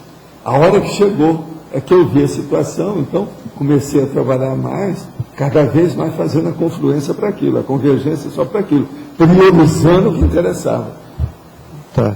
Entende? E outra coisa, que chova canivete, mas eu chego lá. Você está entendendo? Era essa que é a ideia. Não, entendo. É determinismo javalino. Entendo. Mas então, com o tempo, então, dentro disso que você falou, a própria necessidade da extrapolação diminui. Mas não, porque aí a coisa não é que diminui, ela melhora, aperfeiçoa. Em vez de você ter um extrapolacionismo, por exemplo, superficial, você vai ter um grandão. Por exemplo, o que eu sempre quis ter de código de consciência. Nesse meu corpo, eu já tive algumas vezes. Um dos que eu estou citando lá na bibliografia é esse teu. Pois é, mas a código de consciência, isso ajuda demais. Sei. Agora, a gente não pode ter isso sempre. Eu, por exemplo, eu não tenho capacidade, nem eu quero ter. Porque isso me perturba. Tem certas coisas que não dão. Por exemplo, eu não tenho gabarito para ficar com descoincidência vídeo aqui e fazer os trabalhos que eu tenho. Então, se quer que eu entre na descoincidência vídeo mais tempo, me tira desse trabalho. Agora, se a descoincidência vídeo, que é uma coisa simples, eu não aguento, como é que eu vou aguentar uma pós-consciência? A mesma coisa, por exemplo, não dá para eu estar fazendo projeção consciente contínua, sem parar, durante muito tempo. Eu vou me alienar totalmente, eu vou dar tchau para vocês. Não dá. Então, veja, há certas circunstâncias que o serenão deve ter algum gadget, você está entendendo? Algum recurso, algum dispositivo, algum atributo maior, que é isso que eu sempre estou falando para vocês, as coisas que eu acho. Do jeito que tem aquilo, por exemplo, 10 casos que a ciência não sabe. Eu então falo também daqueles nossos.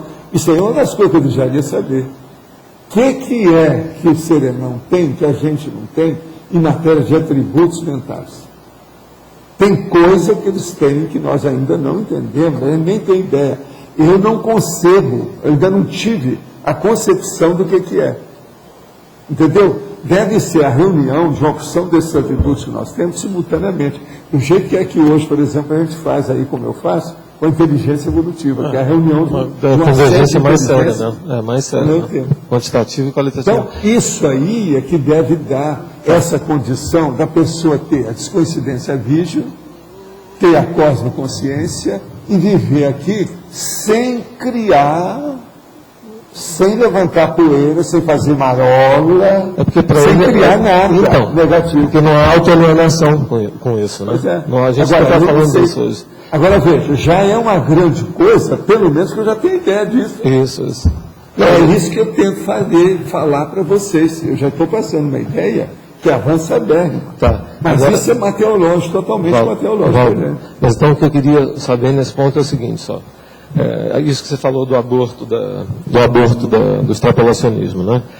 E isso não vale para as extrapolações grandes, né? E essas não são só de correção. Agora, essas pequenas não. Essas pequenas é que você estava dizendo. Nada sobre evidência viajoura. Para mim isso não tem tanta importância.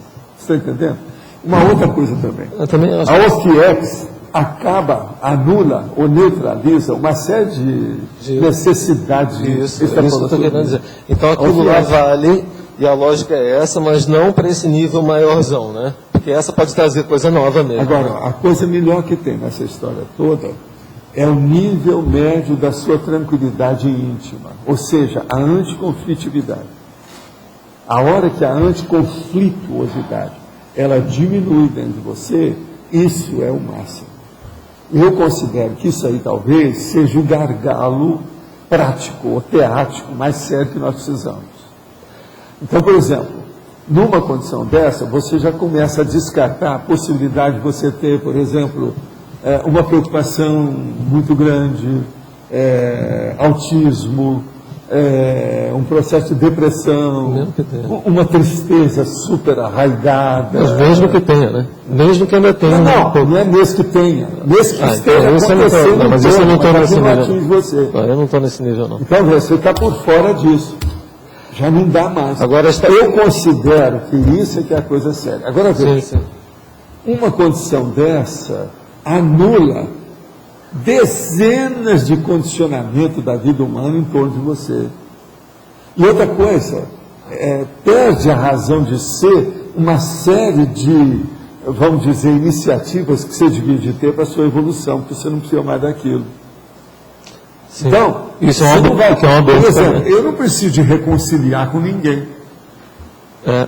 Você está entendendo? Porque do meu lado eu não criei nenhuma coisa para chegar nesse ponto. Sim. Atualmente eu não tenho isso mais. Aqueles que tinham os mais graves eu já fui atrás. Por isso que vocês estão aqui. Fui atrás para pedir perdão, ajoelhei, beijei os pés. Fiz o diabo, por isso vocês estão aqui. Eu penso o quê? Você acha que o Zéfiro era só coisa boazinha para ele que ele fazia? Não. Às vezes era coisa de tinha que engolir em seco. Né? É um jeito para enfrentar a situação. Então não tem jeito. E aí vocês vão ver por que é que eu sempre sou o último a dar o contra em certas pessoas. Todo mundo já deu, eu não dei. Não, vamos tentar mais uma vez, ainda tem mais uma chance.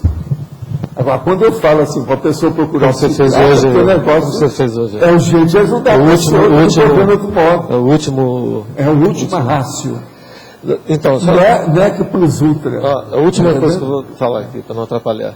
Então, a extrapolação, mesmo que não seja da parapsíquica, ela é a ferramenta de acalmia, né?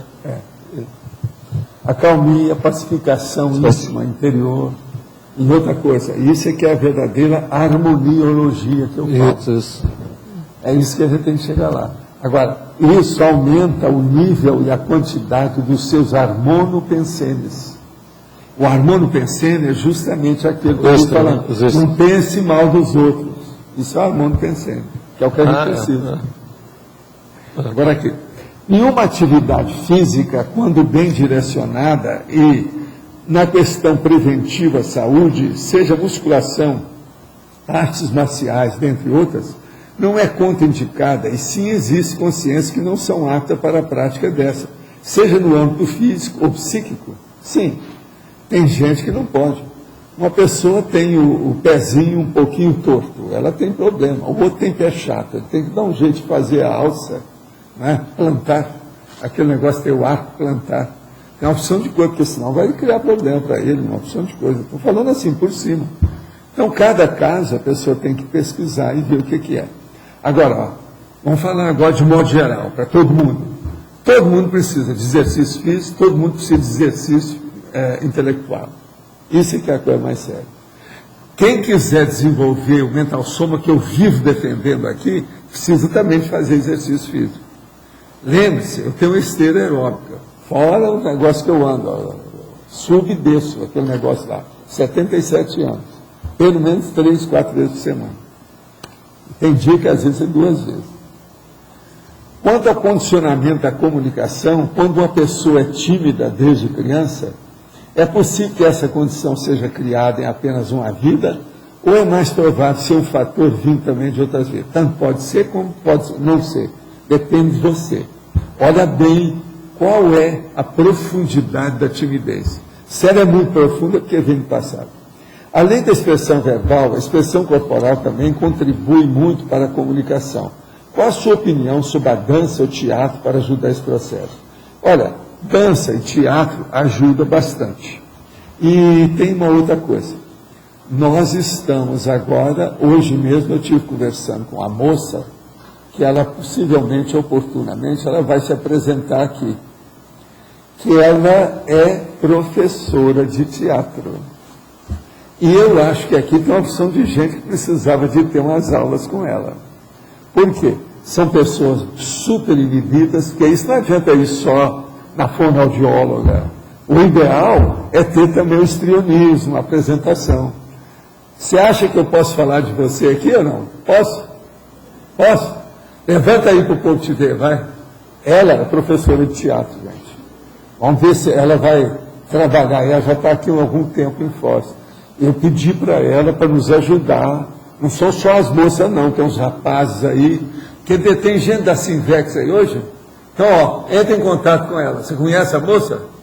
Então tá. Vê o que é que vocês fazem. Que está uma porção de canastrões e canastronas que aqui, nessa CCCI, vamos dar um jeito nisso. Ela lá vai mostrar o processo da pessoa falar, se expor, mostrar a situação. O acting, é muito importante o processo da interpretação. Malu, você não acha que é o máximo? Olha lá. Olha bem ela e indica aí meu povo para ela, tá certo? Dá um jeito. Isso aí vai ser muito importante. Então, o problema, principalmente de teatro, vale a pena. A dança também ajuda por causa do processo de exercício. Agora, é preciso a pessoa ver, né? Às vezes tem que fazer uma dieta antes de fazer a dança, né? Porque senão ela não aguenta.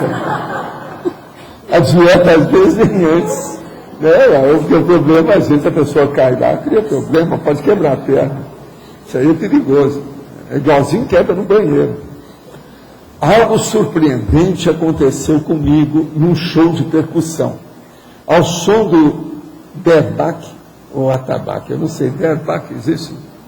Instrumento de música árabe, minha reação foi de uma alegria ponderada, tranquila, sem nenhuma exacerbação. Porém, a situação mudou quando ao som das batidas dos escravos. Isso me remeteu ao banzo, a Meli e a Delex. Fiz o EV e pensionizei que aconteça o melhor para todos. Saí desse show bem, atenta a tudo, sem emocionalismo exacerbado, porém perplexa com a surpresa de emoções antagônicas. A questão é, teria acontecido comigo assim de Stendhal? Sim, pelo som. Pelo jeito que me indica que foi. Aí, ela entrou no processo Stendhal. Olha, o Stendhal, esse nome quase sempre é de base germânica, teutônica, etc. Mas é que a maioria que fala tudo é na base de francês que o povo fala lá. Então acaba a pronúncia sendo Stendhal mesmo. Vocês sabem que escreve Stendhal, Está entendendo? Vamos entender bem isso, como é que é. Eu acho que eu já falei, né? Stendhal já tem a síndrome, eu estou falando aí na enciclopédia. Quem quiser só pegar e vai ver que tem alguma coisa lá. Romualdo. Sim. Pode falar. Em Principiologia, página 76. Princípio diretor da consciência. Queria que o senhor falasse mais sobre isso. Como é que é? Qual que é o tópico? Principiologia. A principiologia. O princípio diretor da consciência. É isso? Eu pergunto a você, qual é o seu princípio diretor da consciência nos seus, como é que é? 19, 20 anos. Qual que é? Qual que você tem hoje? Você tem algum? Seria que alguma... Não, vamos ver como é que é. Aqui, depois eu vou perguntar para outros. Por exemplo, pergunto para você que é jovem, agora vamos perguntar para um que é maduro. O Arlindano, qual é o seu princípio diretor da consciência? Vamos escutar aqui o vovô, o que vai falar para você? O princípio diretor você me perdoa, viu? Porque o pai dele está ali. Né? É o princípio que comanda o processo da consciência. Isso, mas qual é o seu? O meu. Nós queremos, ó. Dizem que é a van filosofia, mas não é bem assim. A van filosofia? É essa. Mas o princípio dele seria um princípio conscienciológico. Agora, no seu caso, estudar bastante para ajudar mais. É isso? Isso mesmo. Certo? Agora, esse é o princípio diretor da consciência. Seria um megatrafor, no caso? Um megatrafor? Seria um megatrafor. No caso, eu não sei. Né? Aí você tem que examinar mais o Arlindano. Dá uma examinada nele. Sabe? Isso aí tem que ver. Né? Mas pode ser considerado. Mata pensene, isso aí tem que ver com calma. Aí é difícil. Pode ser que esteja caminhando para isso, às vezes ainda não chegou lá, mas está próximo. Mas pode ser considerado como megatrafor. Agora, vamos perguntar para outro que está aqui, ó, o Loche, qual é o seu princípio diretor da sua consciência? Ele só faz propaganda da Tex, né? Não tem mais nada. Agora, por exemplo, o César, qual é o seu princípio diretor da consciência? Assistência. A IEC é baseado nisso, não é isso? Olha lá, a sua é baseada na assistência. Agora vamos perguntar aqui uma outra pessoa, né? Tem que ter uma moça nessa história, né? O Grace, qual é o princípio diretor da sua consciência?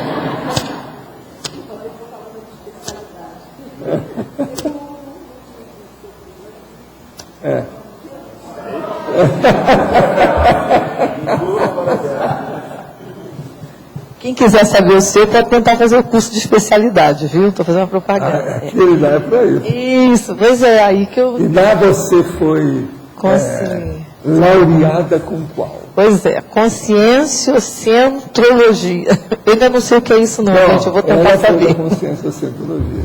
Você estava aí quando esse curso foi feito, tá certo? Lembre-se disso, da próxima vez entra nele. É o curso das especialidades, que vai escolher a sua especialidade. Agora, escuta, deixa eu perguntar para uma outra moça que é muito inteligente e muito séria. Essa que está atrás da Rosa. Qual é o princípio diretor da sua consciência? Arranja um micrófono aí para ela. Aí, vamos ver o que vocês acham. Que ela é da política, alto nível de debate, etc. Tal. Socioambiental. Socioambiental. Tá social vendo? Que é da política. Ela é sofisticada. Socioambiental. Juntos os dois. O que você acha? Ficou mais ou menos claro essa situação? Ela ficou clara? Eu acho que está relacionando a questão do megatrafor, o traço mais forte no caso aí, que está de especialidade mesmo. Agora, a gente poderia continuar perguntando aqui. Por exemplo, o Jarbas está lá em cima. Ele que fala muito, grande comunicador. Qual é o princípio diretor da sua consciência?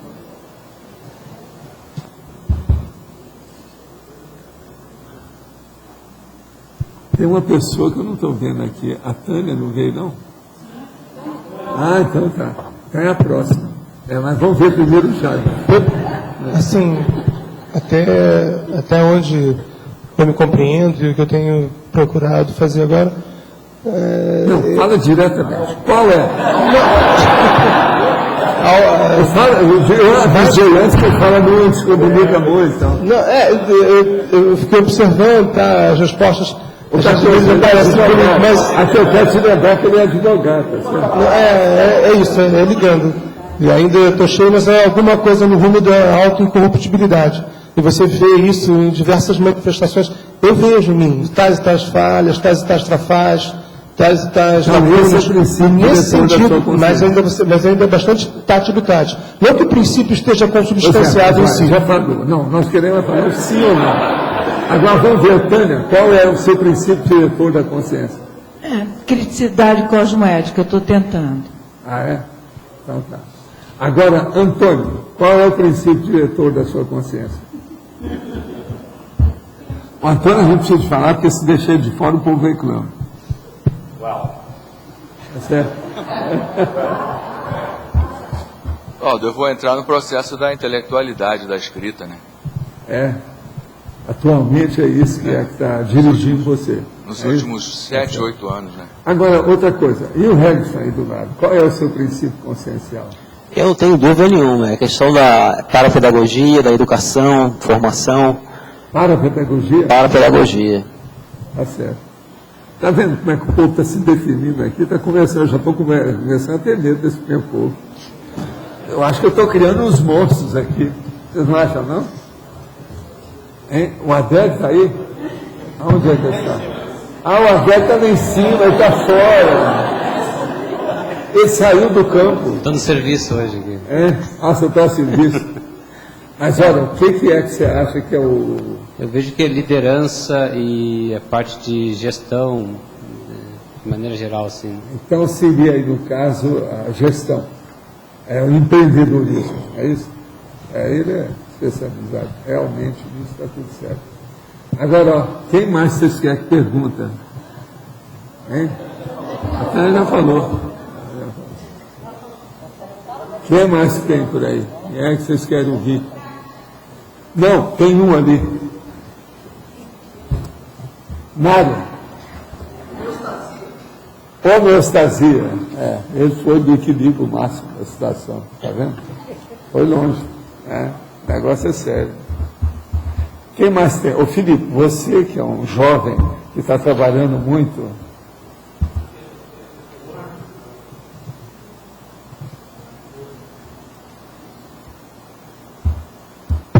Trabalhando parapsiquismo assistencial, professor. Parapsiquismo assistencial. Esse aí está na minha área. Está me imitando, ele está indo no meu vácuo. Ou não? Está certo. Agora, quem mais está faltando? Tem mais alguém que nós precisamos perguntar? Porque senão eu vou acabar perguntando todo mundo. Kátia, você. Meu é escritares. Escrita com atares. Vocês escutaram essa, né? Escritares. Sai dessa. Sai dessa. Então, de um modo geral, eu acho que nós atendemos o seu pedido, tá certo? Muita gente se mostrou e a gente fez um levantamento generalizado da situação. Você já tem uma ideia aproximada. Agora, veja, vai ter uma prova geral da conscienciologia. Você vai fazer? Se você não fizer, eu vou pedir seu pai para me dar licença de trabalhar com você. Eu vou te puxar a orelha, tá certo? Você tem que fazer isso, enquanto vocês estiverem aí, você tem que participar disso aí. Prova geral da conscienciologia. Que dia que é mesmo, hein? É domingo agora? É domingo próximo. Então, está na hora. Valdo. Sim. Fala da prova aí. Professor, a prova então acontece domingo que vem, aqui no Auditório do Discernimento, de 8 às 12 horas. A matéria da prova são 1.365 verbetes, a última edição aí do CD-ROM, da 5ª edição da Enciclopédia da Conscienciologia. A gente sugere a todos que olhem também as provas anteriores, para a pessoa ter uma ideia de como é a organização. As provas anteriores estão na enciclopédia. As provas estão na enciclopédia e estão também... Tem que falar que são 100 questões, não é isso? São 100 questões. As provas também estão disponíveis no site das tertúlias. Quem entrar lá vai ter acesso rapidamente, logo na página de entrada. Outra coisa é a pessoa chegar com uma certa antecedência, né? Ela dormir bem a noite anterior, não ter nenhum excesso, não estudar demais, para não prejudicar lá a concentração dela, né? E também a gente gostaria de lembrar o objetivo da prova, né? Então, proporcionar um momento privilegiado de estudo para as pessoas interessadas em ampliar a visão de conjunto da Conscienciologia. Então, nesse sentido, a gente quer lembrar que muitas pessoas deixam de fazer a prova por orgulho, por travões. Então, para não se prender a isso, porque a prova pode ajudar bastante o processo da autopesquisa. Então, no processo de autodidatismo, a pessoa tem oportunidade ali dela verificar o nível, né, de cognição que ela tem em relação àquilo que ela está estudando. Então, a visão de conjunto dela pode ser bastante ampliada. A gente quer lembrar também para trazer caneta, agasalho, água, petiscos, né, porque são algumas horas. Petiscos, às vezes está ótimo. Snacks. Não, isso é para dar inteligência na hora. E quem não puder assinar a lista está à disposição ali na entrada da tertúlia. Mas quem estiver longe, não puder assinar... Mas não deve levar celular, é isso? Não, celular não pode usar.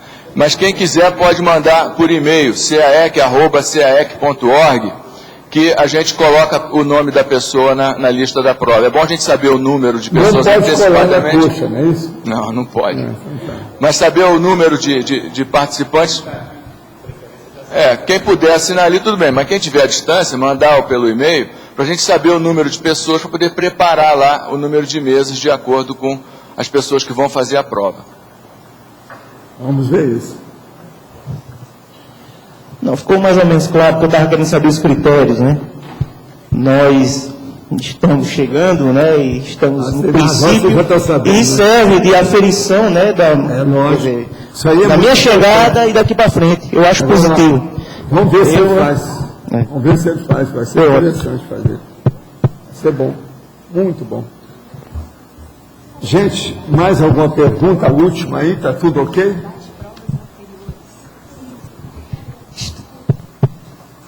Os nossos comerciais, então, por favor. Obrigado. As pontuações de hoje: 126 assinaturas no livro de presença, 10 perguntas presenciais, 14 perguntas respondidas online, 59 votos presenciais, 11 votos online. Hoje teremos os recados do Flávio Guzzi, Tenepsograma, Moacir, Dispersidade, Paulo Padilha, Câmara Itinerante, o Antônio Loche, Prova Geral de Conscienciologia, Lina Pontes, Seminário OIC, Lorela, Desafio da Invex, Ricardo e a Jaqueline, Congressamento. Bom, pessoal, boa tarde. A gente quer fazer o convite para todos participarem do curso Tenepsograma, que é uma análise conscienciométrica das nossas TENEPS, né? Será discutido durante 2 dias, dias 16 e 17 de dezembro, a qualificação da nossa assistência através da TENEPS. O curso vai ter 2 fases, vai ser dividido em 2 fases. Vai ser feita uma autoavaliação do nível evolutivo da prática da TENEPS e também atividade energética. Vamos fazer, os temas principais serão conquistas e deficiências no desenvolvimento da TENEPS, qualificação do campo assistencial da seção tenepsista, sinalética da evidência da amparabilidade e da assedialidade, extrapolacionismos assistenciais na prática da TENEPS e condicionamento holochacral. Nós vamos trabalhar com a autoconscienciometria da nossa postura pessoal visando o desenvolvimento da TENEPS. Os professores serão Mário Oliveira e Flávia Guzzi. O curso ocorrerá numa quarta e numa quinta-feira, 16 e 17 de dezembro, abrindo a semana da TENEPS, que vai estar começando agora no final do ano aqui no CAEC. Quem quiser maiores informações e quiser fazer a sua inscrição, é só entrar em contato com a recepção do CAEC. Obrigada. Boa tarde a todos. Estou aqui para divulgar o curso Desperticidade, que vai ocorrer agora no dia 1, 2 e 3 de janeiro, aqui no CAEC, e nós estamos divulgando aí, é um curso teórico e prática, tem a parte de debates sobre desperticidade, os assuntos relativos aos verbetes relacionados à desperticidade, à despertologia, e a parte prática com campos energéticos, com 3 EPICONs, 2 vão estar atuando diretamente no campo energético para que sejam testados os campos energéticos. Também desenvolvimento aí e mostrar como você avalia o estado vibracional, além de outras atividades e uma atividade nova, quer dizer, que nós vamos colocar nesse curso, visando o quê? É uma nova experiência, né? Da psicoteca, quer dizer, para a pessoa chegar lá no campo energético e obter a resposta diretamente dos amparadores, ok? Esse curso como eu falei, no dia 1, 2 e 3 de janeiro. São vagas determinadas, quer dizer, tem um limite de vagas, e esperamos aí o comparecimento de todos. Ok.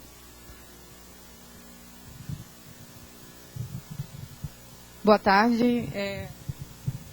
Estou aqui para divulgar a realização da Câmara Itinerante. Né? A terceira data que a gente tenta marcar, as outras 2 foram canceladas, uma por causa da eleição, né? Era período de eleição, podia trazer problemas fazer esse evento aqui, e a outra foi por causa da gripe suína. Então, dia 14... agora de dezembro, a segunda-feira após a prova da Conscienciologia, às 19 horas, no auditório do discernimento, a gente vai ter a Câmara Itinerante. O que é a Câmara Itinerante? É uma sessão oficial da Câmara de Vereadores, né? Os vereadores daqui de Foz do Iguaçu virão aqui para o discernimento e eles vão ouvir as nossas solicitações. Essas solicitações vão se transformar em requerimentos que vão ser encaminhados ao prefeito municipal, né?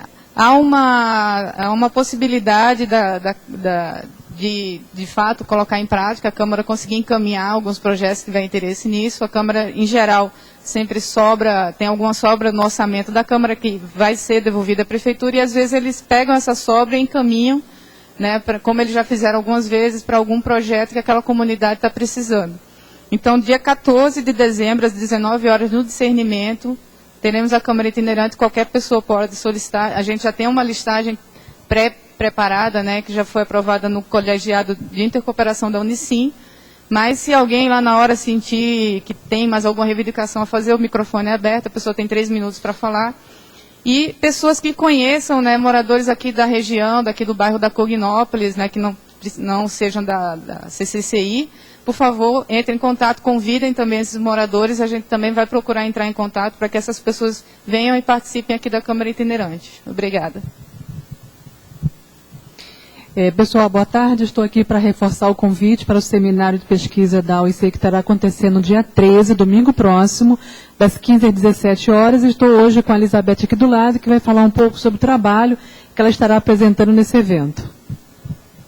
Boa tarde, convido a todos para participar do seminário de pesquisa. Nós vamos estar falando sobre a técnica de mais um ano de vida. Então, a nossa apresentação vai compor da conceituação, todos os conceitos, das necessidades da técnica, o levantamento das necessidades pessoais, no caso da consciência Elizabeth Rodrigues, a aplicação e os efeitos. Então, estão todos convidados a compartilhar essas experiências.